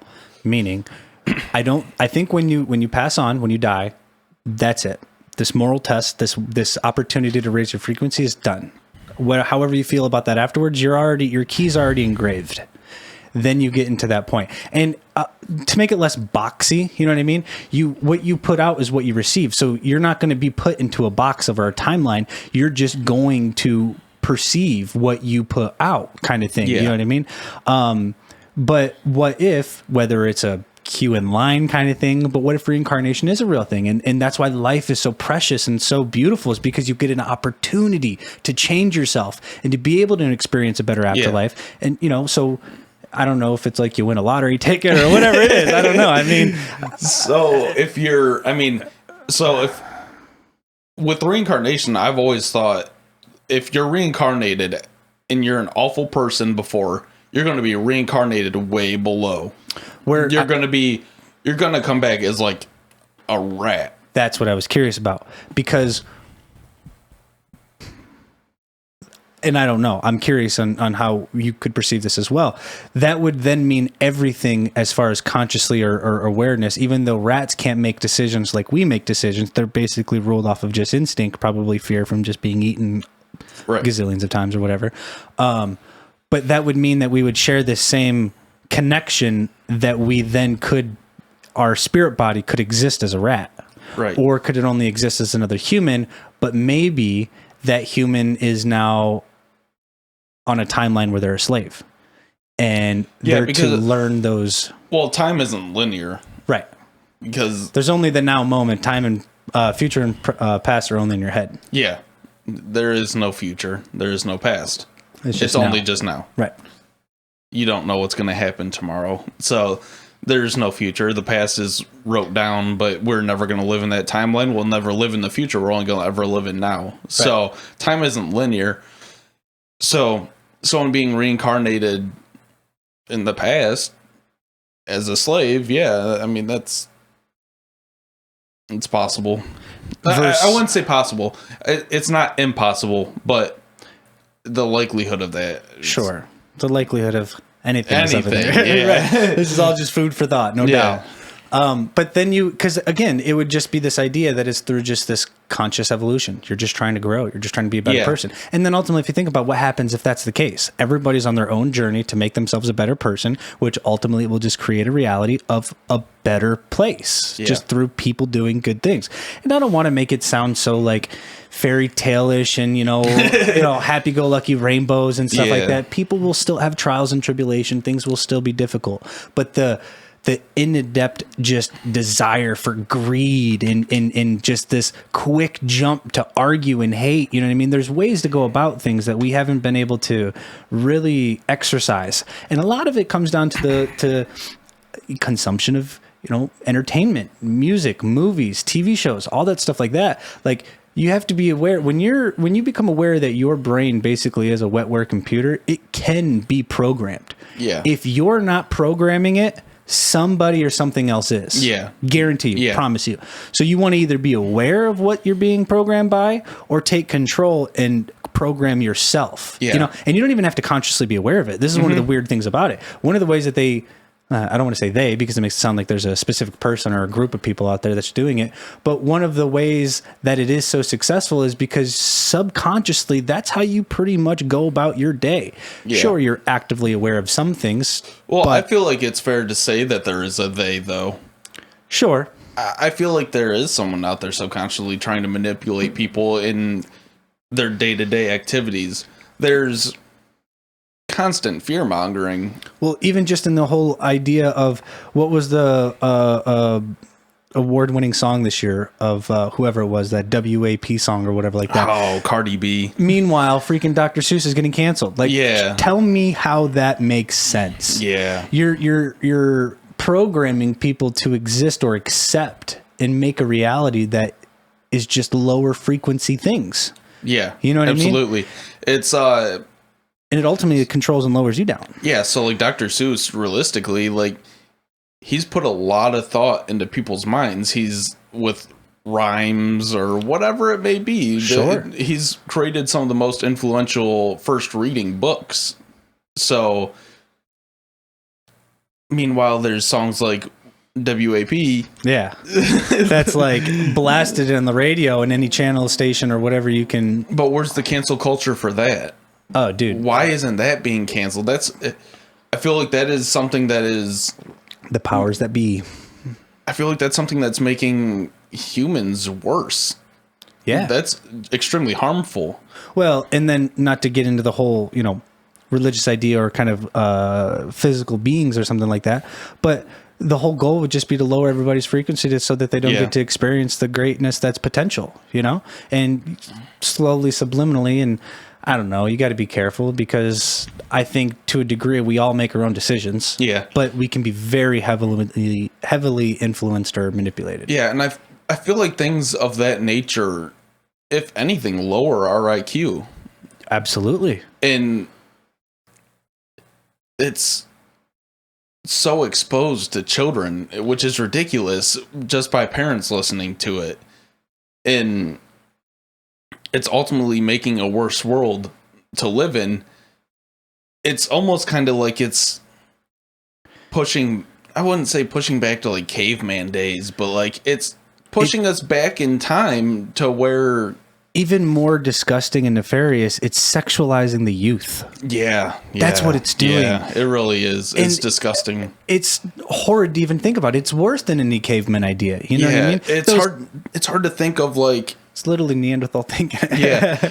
But there's kids out there that watch these videos and are learning how to twerk and shit like that. Like the kids, I mean, they're just sponges. You know what I mean? To a certain point, they don't hold as much blame as those that are should be ensuring. Well, the creator. Absolutely, the creator. But I also don't want to go down the whole cancel culture idea either because you can't cancel it. But one, there has to be a plain, even field for marketing. You know what I mean? There has to be certain stipulations with marketing, just like you can't advertise tobacco to children. Yeah. You shouldn't be able to advertise certain sexual content to children, Yeah.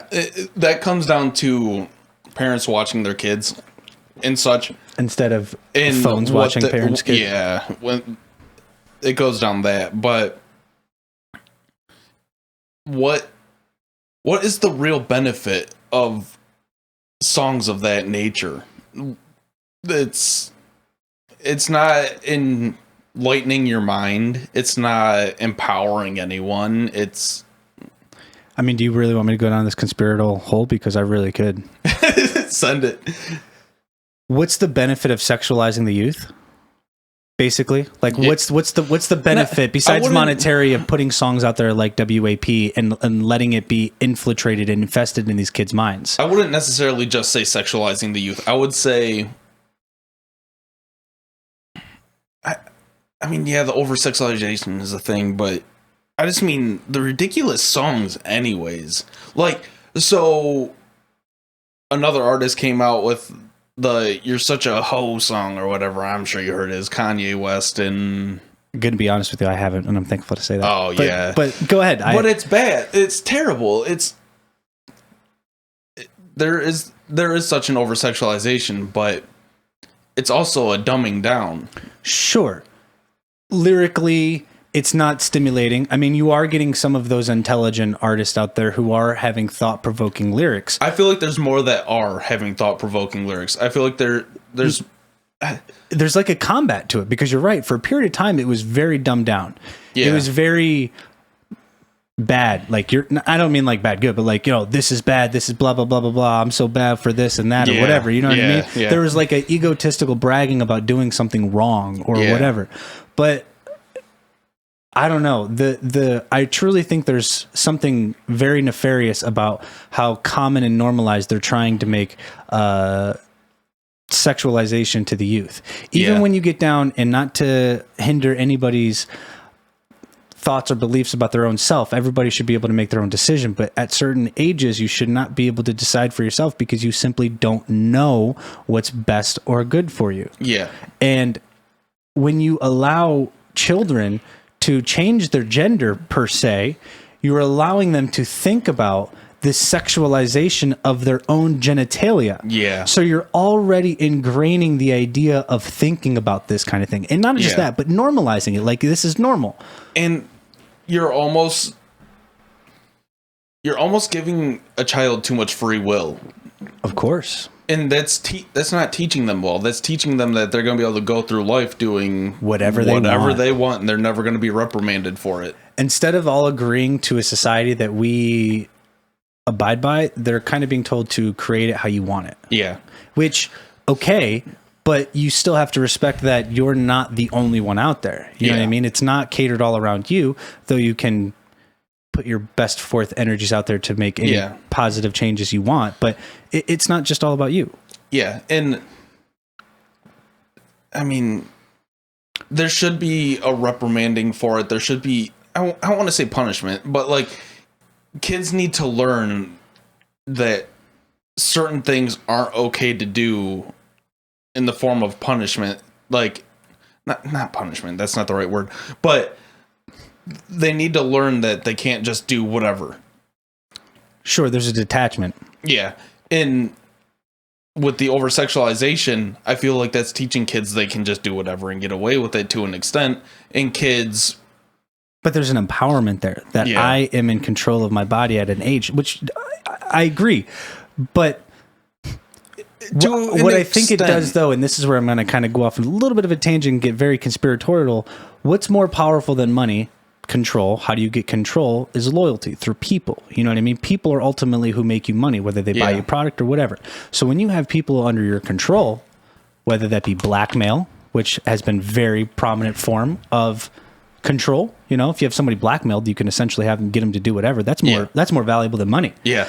And at first, what did they used to do? Well, so and so had a secret affair with blah blah blah blah blah blah blah and cheated on so and so. Well. Okay, that's gotten normalized now. Yeah. You know what I mean? That's not really too crazy. Well, then the homosexual idea came out there, and now the new blackmail was so-and-so had a homosexual relationship with so-and-so, or so-and-so had a, you know, whatever. Well, even that's gotten watered down in the sense that it's not so shocking anymore. Yeah. So now it's the next form of blackmail. Right. Pedophilia. Yeah. Yeah. Pedophilia. And that's then terrible to think when about. When you're caught into a point of no return, the only thing you can do is make it less shocking. So you normalize it. You get people thinking about this in the sense of not oh my gosh, that person is assaulting and abusing, but that these kids can make a choice and are able to decide sexually what they want to do. Yeah. You know what I mean? That's where it gets super, super slippery. That makes sense, but I don't... It's conspiratorial. Yeah. Luckily, I don't feel like that's going to become a thing where that's normalized. I don't see a world where that's going to happen. Homosexuality is whatever. That's fine. That's not a bad thing. I don't think people are able to make their own decisions of the appropriate age. Yeah. But pedophilia is just completely wrong. I don't care who tries to pass some sort of bill that anybody at a certain age can make a sexual decision for themselves that's under age of 18. Not going to happen. No. I mean, there's a difference between an 18-year-old boy and a 16-year-old girl who have been dating for a year or so, who just turned 18 or something like that. Right. But if you're... if you're 26, 27, 28, 29, 30, and there's like a up and 14, you know what I mean? Like that's just, there's no conversation. No. None. Not even a sliver. No thoughts. There's nothing even to think of there. No, not even a little bit. But there's the pedophilia in, I'll just say Hollywood. Hollywood's the easiest way to put it. And so I can absolutely see where you're coming from in the sense of it attempting to be normalized because they want it to be normalized so they don't seem like these terrible people.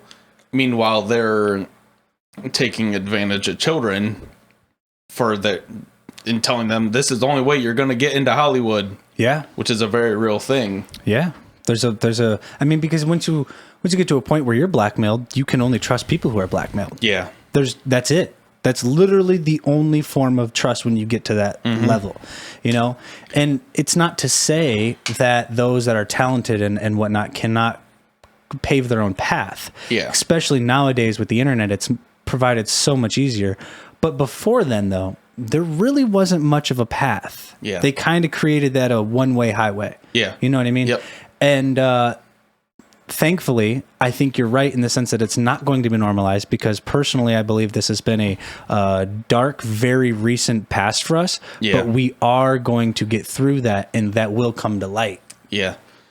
So I think we're the lights at the end of the tunnel in those regards. But yeah. I mean, you really only have to go down to just control. I mean, money only goes so far. Yeah. You can't buy off a rich person. No. You can't. The money's not, they can make their own.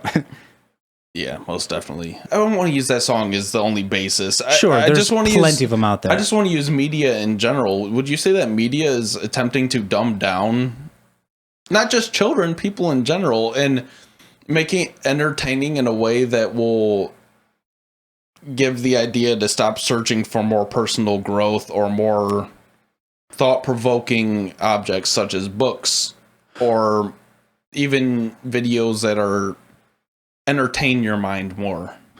Whether it's intentional or not, I don't know if I can provide any sort of opinion on that.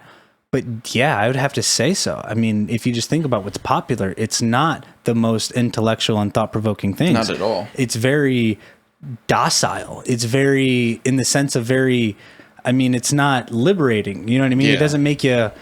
It sounds good in the sense that these musical tones can be manipulated so that your brain perceives it. And what's weird too is some of them, if you really boil it down, and I know you've been involved in the music industry, but if you boil it down as such as beats and stuff like that, a lot of them play off of lullaby beats, like lullaby songs, because it's so, I mean, think of it like a key. It unlocks the part of your brain so easily because you've already been predisposed to that at a young age.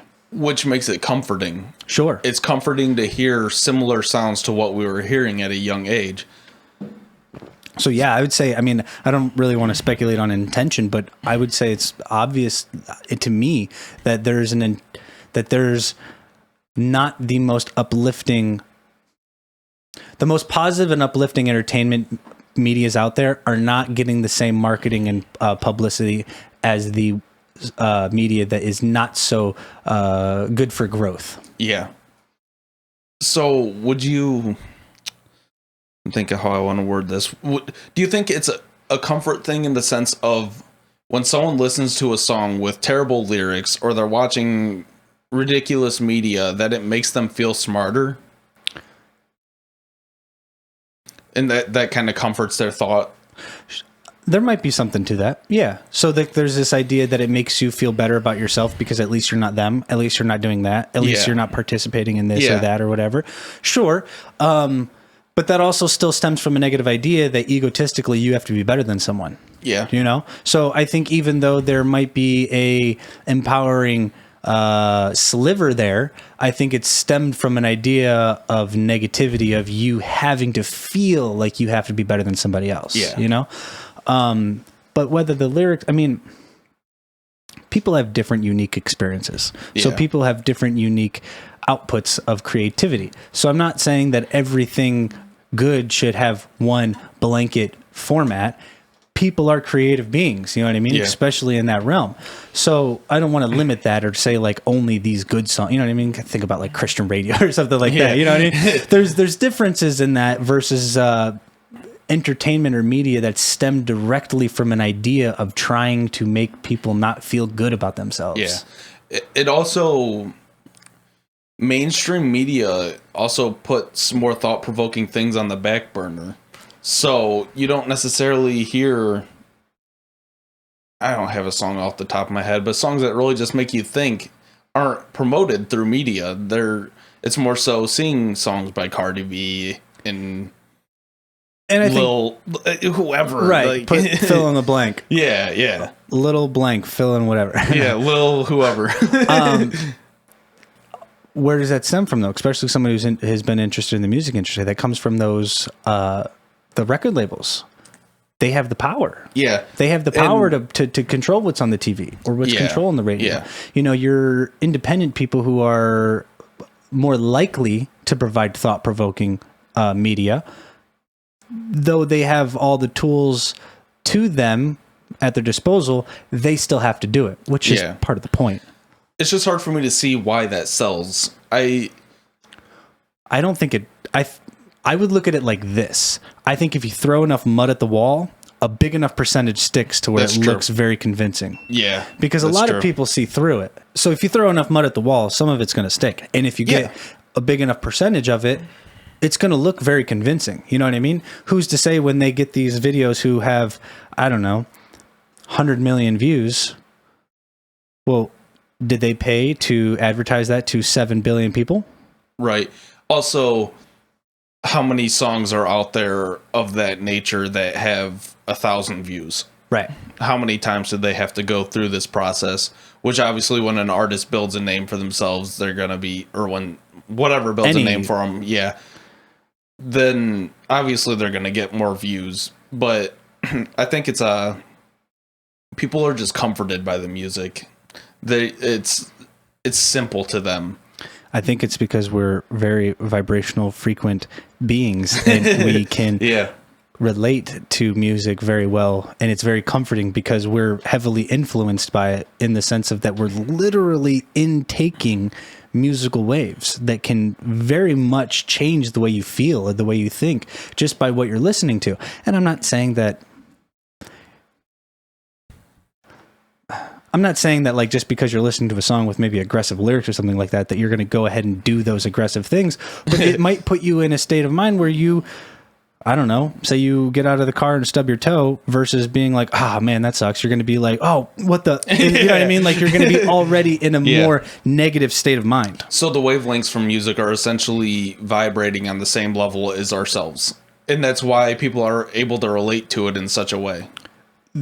Yeah, they can, or they can change or manipulate and pull you up and down, or however you want to look at it. But it's close enough to where it can easily, like, I mean, I hate to use the word a key again, but like it allows access to that ability. Yeah, for sure. I could see that. That makes sense, though.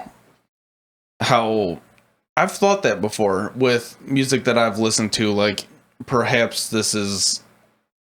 Some people don't understand the music that I'm listening to. I'm not saying that in like I'm some super intelligent way.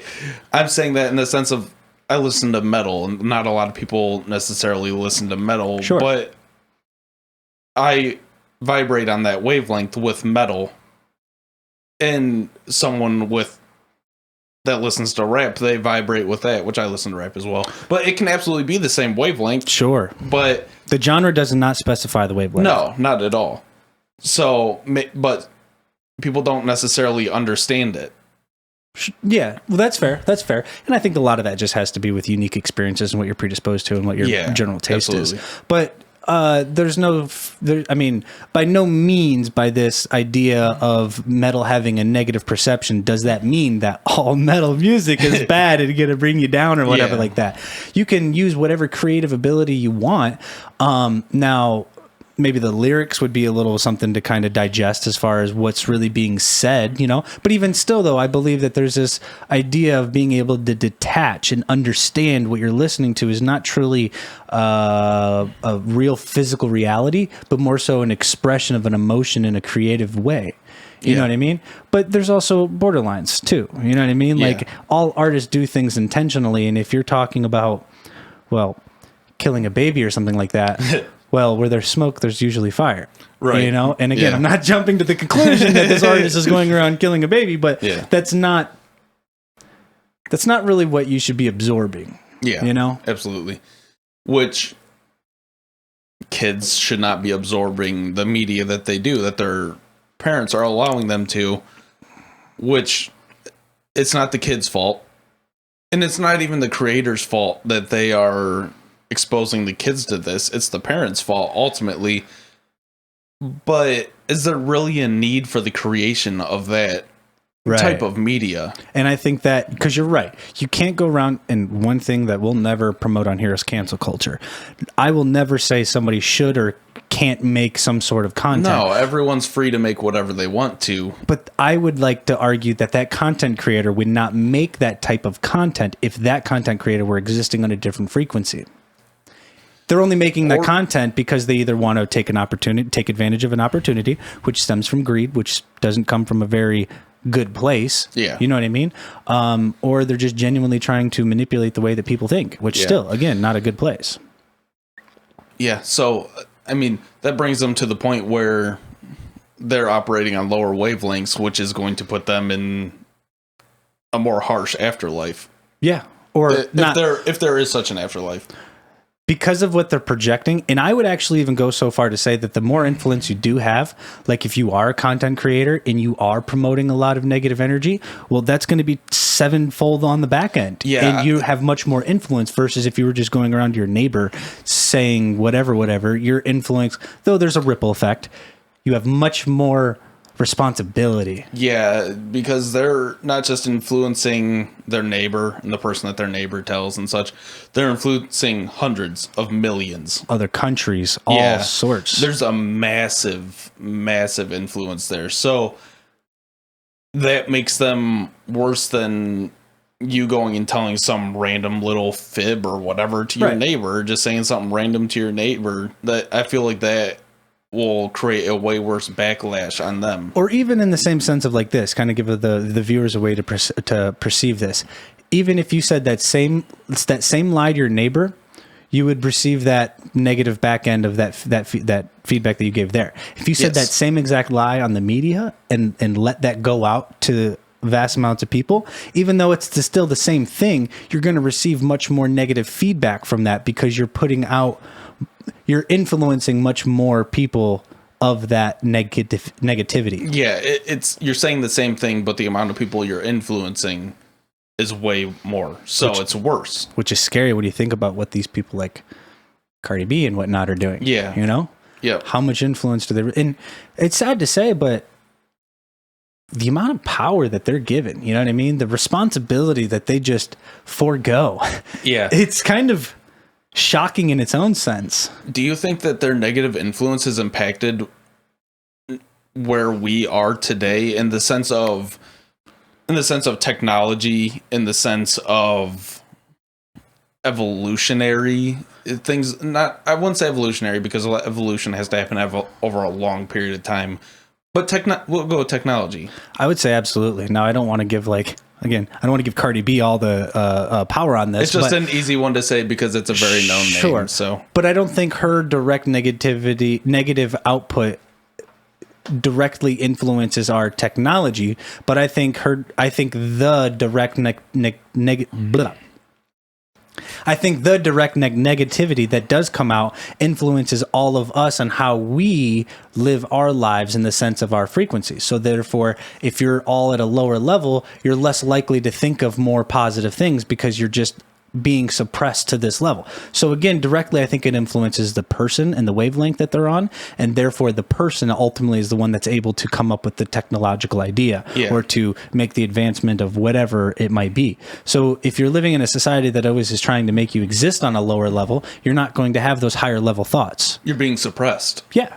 You're being energy suppressed. Yeah. So not directly do these people because they're putting out this negative music or this negative media, it doesn't just go ahead and boom, technology is not going to happen. But because of how it makes us, because ultimately we have all the power. Yeah. We have all the power. Yeah, we don't have to turn these songs down. No. We don't have to listen to the ridiculous media that's portrayed to us. We don't have to see the hidden things. What's that called? The subliminal messages? Yes, we don't have to see the subliminal messages. But, I mean, subliminal messages are harder, but we are making the choice to ingest these things, which is preventing us from opening our mind. Because the time that we could have taken for listening, say someone listens to an hour of music a day, or listens to an hour of random media that's being spewed off, what if instead they read a book? Sure. On engineering or something like that. Anything really, but engineering, for example, what they could possibly think of in their mind if they spent the time reading a book rather. Where do you think we could potentially be technologically? Very far. Yeah. Yeah, I think that's very open-ended, but piggybacking off of that, one thing I do want to say, because I know there's a lot of people out there that do have troubles with anxiety and depression and stuff like that. If what we're saying holds any weight at all, then what you listen to and what you absorb really means a lot. So if you're somebody who listens to a lot of music, and again, I don't want to make it sound like some sort of kind of hippie-ish kind of idea, but you can program your mind. So there's like these things out there, wherever you get your sources from, but like positive mantras. And what you do, if your anxieties, a lot of anxieties, I mean, I'm not to generalize everybody, but they come from doubt of their self. You know what I mean? Oh, I can't do this, or I didn't do this, or I should have done that, or I did this wrong, or oh my gosh, why did I do that? But that's just a constant beating of a drum of you questioning your own self. But that can be reprogrammed. And in the idea that when you have those voices in your head, those whispers, instead of those coming from a negative place, installing this program of these positive mantras, you can have positive affirmations in your brain, which again, not going to say that that's going to go ahead and manifest some brick of gold in front of you, but it'll allow you to have a different mentality in how you approach the world, which will ultimately allow you to appreciate more things, be more gratified on certain things. It just opens the door for the possibilities. You don't have that constant doubt. Yeah, and then you'll think to put the effort forth. Because if you're doubting yourself, you're not going to want to put the effort forth. You'll be like, oh, what's the point? You'll be an Eeyore. Yeah, you'll back away in a corner and just be kind of trapped and just be reactive. You're not going to be, engaged in anything. You're just going to react to whatever's putting out there. Yeah. So if you are constantly taking in negative things, there's a higher chance you're going to be depressed. Depression is a mental illness. It's a thing that's in your brain that's a miswiring or whatever it may be, chemical imbalance. But you can absolutely help stimulate it in a positive way to make it as bad. Make it not as bad. It doesn't have to come from a pill. Yeah, no, absolutely not. It has to be done in a way of taking away the negative things from your life and what you're ingesting. Yeah. Not just food, media, everything. Food is a big thing too, though. Food is huge. A lot of those sugars and stuff like that can make you feel horrible about yourself. And if you already start feeling horrible about yourself, well, it's just a snowball effect. You know what I mean? We're only human. We can only do so much. Yeah. But a lot of people, we can only do so much, but a lot of people don't do enough in the sense of they don't try to intake enough positivity. It's almost not easy to anymore. Yeah. But yeah, it's hard because we are surrounded by negativity. There's always Debbie Downers, people around you, media that you're taking in. You almost have to cut yourself away from media and technology and all that, and really getting away from social media. Social media is one of the most toxic places that you can go through. A lot of people just sit there scrolling on their phones and just everything's just at a glance, and it's always something bad. And that's actually the perfect kind of thing to think about, because I feel like that's very relatable to a lot of people. It's no coincidence when you're going through your social media and everything's all bad, doom and gloom, or it's so good for somebody else but not good for you kind of thing, and then all of a sudden you look down from your phone and you're having a bad day. Yeah, that's not a coincidence. Like, there's a reason for that. You know what I mean? I'm not saying things don't happen, but you're putting yourself in that mood. You know what I mean? Like, you're allowing that to happen. Yeah. So with depression, it's obviously not just a one-way thing. You're going to go through ups and downs regardless of the social media, but you can do things to make it better. Right. You can try to give yourself more positive things. You can get away from eating poorly. If you're eating McDonald's every single day, you're going to be miserable. You're not going to feel good, which is going to make you upset. You're going to operate on lower wavelengths, lower frequencies. Really, though. And I would admit to, or I would propose a challenge to anyone who really is experiencing some severe depression and anxiety. If you haven't already, if you spend time on social media, give it up for a period of time. Just literally give it up for a couple days and see how it makes you feel. Does it, change your perception on things? Just not absorbing everybody else's good or bad, Yeah. See what it does, If maybe take I would say try to take a week. Take a week off social medias and healthier eating.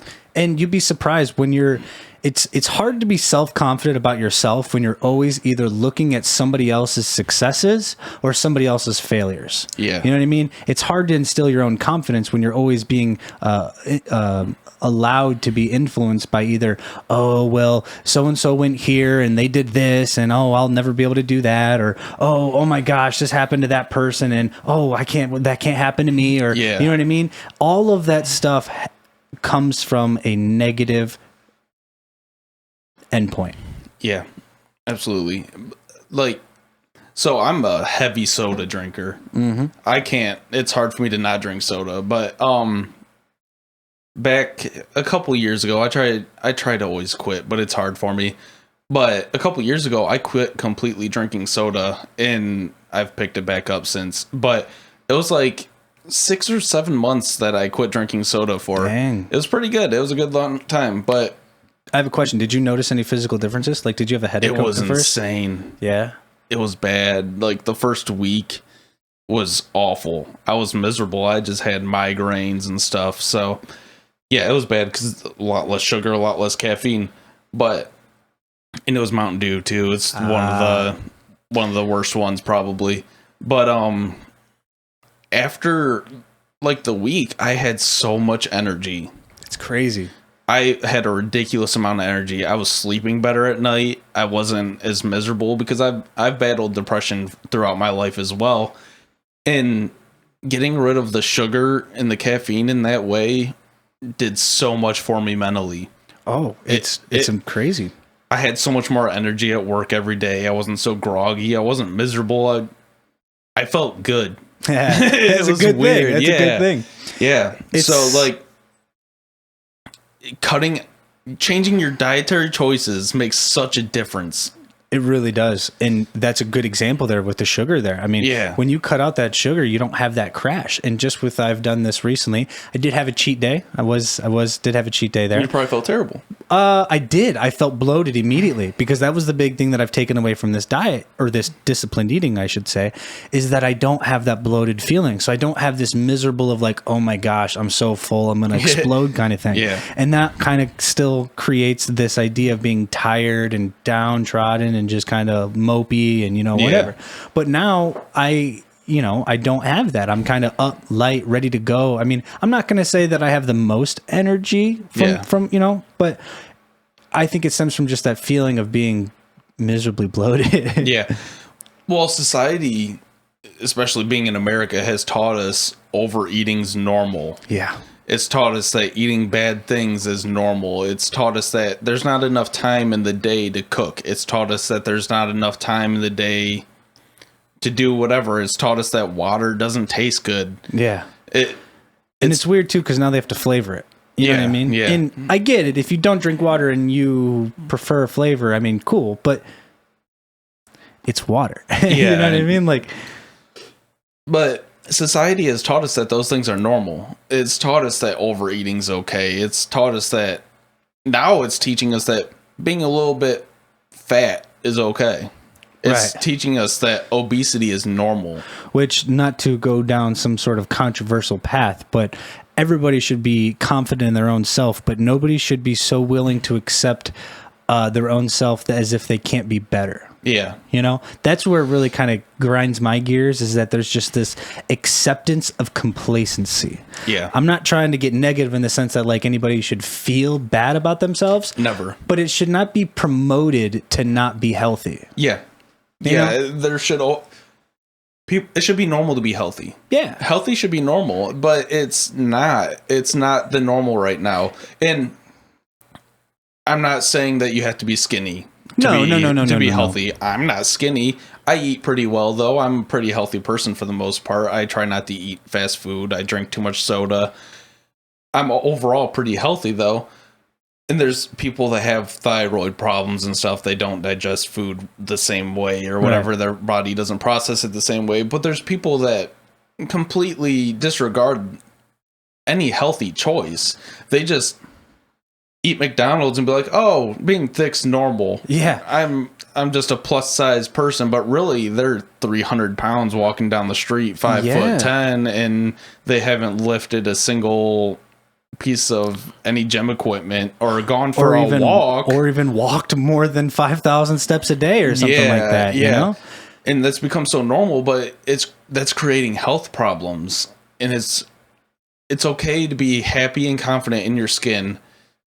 Even if you do have health problems from overeating and stuff, you should still be happy and healthy, but you should still have the desire to get better. Obesity will truly change when it's as easy to go and grab a basket of fruit or vegetables just as it is to go ahead and grab a McDouble or a Whopper. Or I've thought about that before, actually. I've thought about making like fast food, fresh food. Like, having a fast food place, but fresh food. And not just this concept of vegan or nothing like that. Because there are people that do, live that lifestyle. Natural meats. Yes. Not natural, but like, locally sourced. Locally sourced. You're going to a butcher to get your hamburger for the day to cook.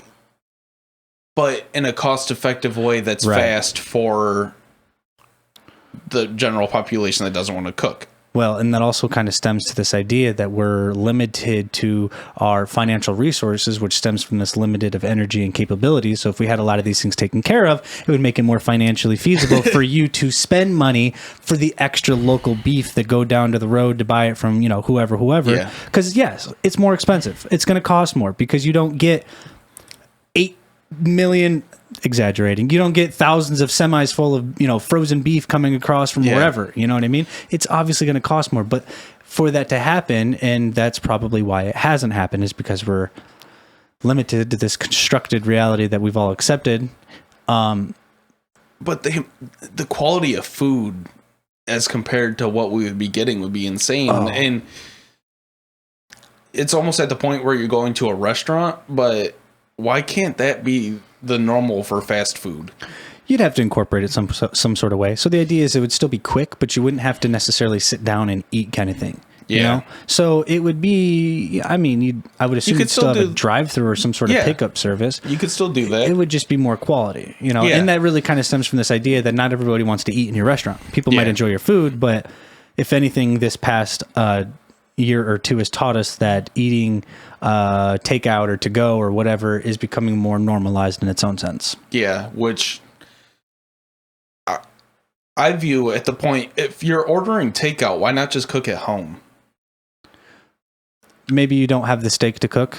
You know what I mean? Maybe you don't have the whatever, or maybe you really like the restaurant. I get what you're getting at there. I am for supporting businesses. I believe we should be supporting businesses.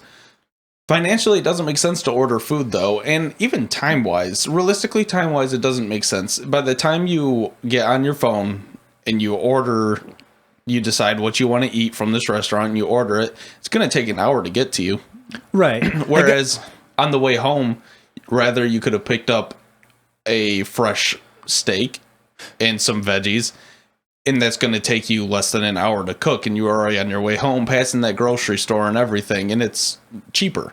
Sure. And better. Sure. No, I agree with you there. Which people want to relax after work and stuff, but when it comes to your health and financially, it makes more sense to just take the time out of your day. And ultimately, it still stems from this idea of being financially limited, because why are people so busy? Because they have to work, they have to do this, they have to go there. So though they would probably like to, stop casually to go pick up this or that, some people are just overridden responsibilities, and maybe it's timing and all that other stuff. I'm not just giving everybody an easy pass here. You know what I mean? But delivery is convenient in the sense that I can still be working on or doing things that I need to do, and it's getting taken care of. It's going to be delivered here, and then boom, we're done. And convenience. I agree with that. And the convenience factor, if you're continuing work, if you're currently working or something like that, or if you're doing something important, but if you're sitting on the couch, right, just watching nonsense, right, watching MTV Cribs or whatever, get off your butt and make some food. Yeah, exactly. Make some food. Make some healthy food. Feed yourself well. Take care of yourself. Take care of your body. And that comes down to being lazy and everyone expecting things just not to be handed to them, but they expect things. They do. A lot of people do. A lot of people do. So it kind of comes from being just laziness, overall laziness. But people that are just sitting on their couch should absolutely just get up and go cook. Yeah. and anything good comes from it takes effort to have something good. Nothing good is just handed to you. There's always a negative consequence in some sort of way. Maybe you might not directly feel it, but nothing's free. No, absolutely not. Unless you have to work for things, especially good things. Unless it's Nikola Tesla's energy source. Yeah, which was stolen from us. Right. But I mean, that's a lot. That's a long time to go back to 2 hours ago. But right. But I mean, that's still not coming from nothing. It's coming from something. Fair. You're harnessing it from something more so versus just a handout. You know what I mean? It's more so a manipulation versus it wasn't nothing. Taking. It was just uncertain of what it really was. But people, I realized myself doing it as well, though, where I would just order food instead of getting up when I wasn't really doing anything. I would pick up a video game and wait for food to get there. Right. Which is pointless and expensive after your delivery fees, and you got to tip a driver because it's polite and it's the world that we live in. But the amount of money I was spending was ridiculous. Just to be prioritized by a video game. Yeah. You know what I mean? Or whatever it is. I mean... It's not good consumption. I wasn't consuming something positive. I wasn't working. I wasn't busy. I wasn't really busy. Right. Nothing at least to take priority over your own health. Yeah. For sure. And a lot of people are in that state, you know. It's convenience, easy. You know, sometimes life's hard that you just want to take the easy route. Yeah. You know? And maybe the problem is that life shouldn't be that hard. You shouldn't struggle to survive, you know? Things should be difficult to do things, but... well, that comes down to a problem also with financially struggling because they are taking the easy way out. Because the easy way out is always more expensive. That's true. So they think they're struggling, but realistically, if they would spend $100 on groceries instead of $400 on eating out for the week, right? Because you wouldn't be as much of a bind or trouble that you would. Yeah, and they wouldn't be as stressed out. And that's why, like, I don't.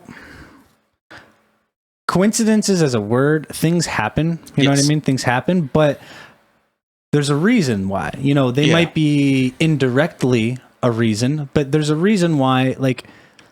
It's not a coincidence somebody who doesn't eat healthy has bad health or disease. You know what I mean? Yeah, that's not a coincidence. Right. Or like, you know, eating bad food is going to make you feel bad. Like, that's not a coincidence. There's a reason why, like, you know what I mean? Certain things happen that way. And so I try to be careful with that word coincidence because it's just, to me, the easiest escape route. Yeah. Like, I can't explain it. It's a coincidence. Yeah, you know? Absolutely. And I feel like that goes for just about anyone. If you don't understand something, it's coincidental. Right. A lot of people will say that. But there's a reason something that it is happening, and you use health as an example with food and eating and such, and that's absolutely true. That's not coincidental. It's not. No. It's not. It's your own eating habits. It's the fact that you're intaking 4,000 calories when every single dietary thing is based off a 2,000 calorie diet. Right. And even if the sense of like, and this kind of ties the whole idea with this whole frequencies, energies, and vibrations, where you get your meat from, where you get your vegetable from, and your fruits from really makes a difference. It does. Versus you going to the big box store and buying that meat package that was slaughtered in some sort of slaughterhouse, wherever it was, and, you know, all the things that I had to experience there versus being in a local meat market where, though they do still get slaughtered, their lives are a little bit more ethical and humane. And those energies that being feels, I mean, not to get too wooey, but if this world is constructed by energies and frequencies and vibrations, why would that not make sense? That there is some sort of vibration, frequency, or energy in that meat, because ultimately that's what food is. It is energy. It is what we need to consume to do things. You know what I mean? And so it would be kind of naive to think that there is no relationship between that. Yeah, that comes back to the round of convenience, though. Yeah. How much more convenient is it to go grocery shopping all in one place? That's so true. And you're just getting mass foods from... Not only that, you can get air fresheners for your car, WD-40. You can get, you know, anything you need. Yep. Convenience. All your craft supplies, you can get it all. I feel like convenience and comfortability are a human growth killer. I agree. People are too comfortable in the skin that they're in. Yeah. People are too... I would use the word complacent. Okay. There's a level of complacency. Yeah. It makes sense to use convenience and such. That's what it's there for. It's convenient. but you should never be complacent with the position that you're in life. Right. And that's the problem, is a lot of people are like, I'm doing okay. I made 50 grand last year. I'm doing cool. Like, I don't got to worry about moving forward. People don't do that extra push. And even just, and I know it's easy to just jump, and it's a very good example because you're absolutely right. And it's easy to use a monetary sense of that growth or that, landmark or something like that. But even just the sense of personal growth, like listening to a book, an audiobook or a podcast or something to question your beliefs, something to question your reality, to kind of make you think. Like, people don't really do that. And that's not even too crazy. You know what I mean? Just people don't like to be questioned, though. No, people don't like to be questioned because they aren't capable of having a civil conversation with a person. Everyone turns extremely defensive. Yeah. And it turns into an argument. So people don't want to be questioned because they think everyone thinks they're right, which no, we're not always all right about everything, but that's why people feel complacent, is because they're not being debated. They're not. And it's easy to insulate yourself with a bunch of yes men. Yeah. You know, and especially on the internet. If someone's just going to constantly approve all of your thoughts, no matter what it is, you're never going to actually grow. Why would you? You have no reason to. So someone that approves you constantly is just, they're not there to help you. They just want to make you feel good. Exactly. But it's going to hurt. Truth hurts. It doesn't feel good to be told that you did something terribly. Right. If someone told us that we did awful on this podcast, if we had an awful talk, it wouldn't feel good. No. But we would be willing to take that information and grow off of that. We wouldn't remain complacent and just continue doing the exact same thing that we're doing. We would actually grow off of that. Exactly. Insanity, by Albert Einstein, I believe, said doing the same thing repetitively and expecting a different result is true insanity. Yeah. So if you're not making changes and adjustments, I mean, the best, most valuable thing is feedback. If somebody tells you, hey, I like this or I don't like that, as a content creator, that's gold. You know what I mean? Because now I know what they want or what they want to hear, or what, you know what I mean? And not that I'm going to change my views or my beliefs or anything like that, but to understand where they're at, you know, where other people are at, gives you a ability to relate. And I feel like there's a fear with people providing genuine criticism. Oh, sure. Because people don't want to hurt people's feelings. There's that fear of a backlash from people. Well, what if I kind of tie it to this? What if people are so consumed by feeling bad by the negative impulses that when we do give the wherewithal to express our opinions and beliefs or whatever, we expect a positive reaction because we're so used to negative that anything negative, we just then shell up. You know what I mean? Yeah. We just kind of, you know, so if we don't get that positive feedback, well, then we're automatically going to go to full-blown self-defense mode because now we need to protect ourselves. Which that kind of goes back to us talking about kids just getting their way. Yeah. And one of the craziest things too that people I don't think are shedding light on, and I'm not a parent, so I can't speak about this in any sort of real time way, but these masks, these children, and I mean babies, like infant babies, they're having a major disservice of learning physical facial features and expressions and body languages because all the humans that they're surrounded by are wearing masks. Yeah. They just see eyeballs. I absolutely agree, because when you go to a store, especially if you have like a newborn baby or something, every old lady, even older men, will like, ooh, hi. Oh yeah. Well, dude, I've even done it before. There's a little kid chilling in a cart and I'm like looking over and I'll like give a little face and like wave or whatever like that, you know, and just to get the smile. But I don't know, but in a learning capacity, you know what I mean? That's what you really got to think about as far as the learning capacity. What we're doing is a disservice. Mm-hmm. And it's, you know, not to say that there's one right or wrong solution or answer, but you got to weigh all the possibilities. Yeah. Yeah, absolutely. And people need to stop being so complacent. Don't just challenge yourself. Yes, absolutely. Read a book. Yeah. I mean, we say read a book because that seems like a challenge anymore because things are so easily digestible. But yeah, any challenge. I mean, reading a book is difficult anymore because we're so easy to be distracted by immediate gratification of whether it's a notification that, oh my gosh, somebody liked your picture, or oh my gosh, somebody liked your status, or whatever it is anymore. It's hard to sit down and read a book for however long. Yeah. And thinking about it, likes are shallow. Oh, super. Likes are extremely shallow. Most people like things because they want you to like their thing back. Yeah. So therefore, it literally stems from... They expect a return. Yeah. There's no... I mean, I don't want to completely diminish it because I'm not going to say that I haven't viewed something and genuinely enjoyed the content and liked it because I liked it, but that's not... I think that's more so based off of social media pictures. I don't necessarily believe that to be true with... content creators. Yeah. So yeah, look at my lavish life. Everything's so great, beautiful, and wonderful. Okay. Yeah. I get what you mean there. Yeah. I think that goes back to like basic social media such as like Instagram, Facebook, Twitter. Right. I think people... And even that, sorry, I didn't mean to cut you off there, but just kind of tying that to the whole face mask thing and not being able to learn the physical body. How many kids nowadays that are now growing up, but they literally learn their social cues through Facebook, through Twitter, through Instagram. Like, that's just how they communicate. Like, we joked around, at least our generation joked around about like, oh, well, if you start spelling you instead of Y-O-U and just put the letter U, that like, oh, it's going to make you less intelligent or anything like that. But these kids coming up, like, that is normal. Yeah. That's normal. Yeah. Like, that is what they do. And the acronyms that they come up with are absolutely insane. Everything is shortened. And it's amazing they need to go down to 4 letters from 12 or whatever. Like, you really need to shorten something that much? Is it really that big of a concern?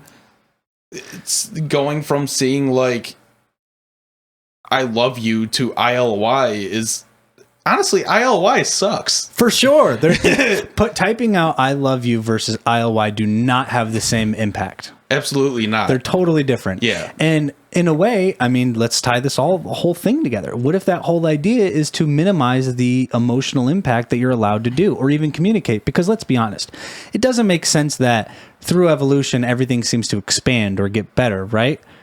But language is going to get smaller and shorter and less expanded on.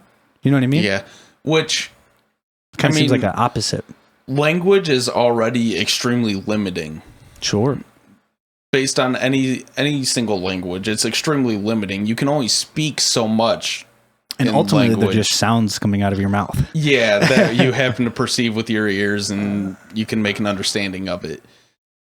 But the language is limiting in what it's able to accomplish. So shortening it is making it more difficult. Yeah, it makes it worse because it's already hard to explain certain things to people. So, and then when you shorten it, sometimes I'll see acronyms and stuff, and I have to go look it up. Right? What does that mean?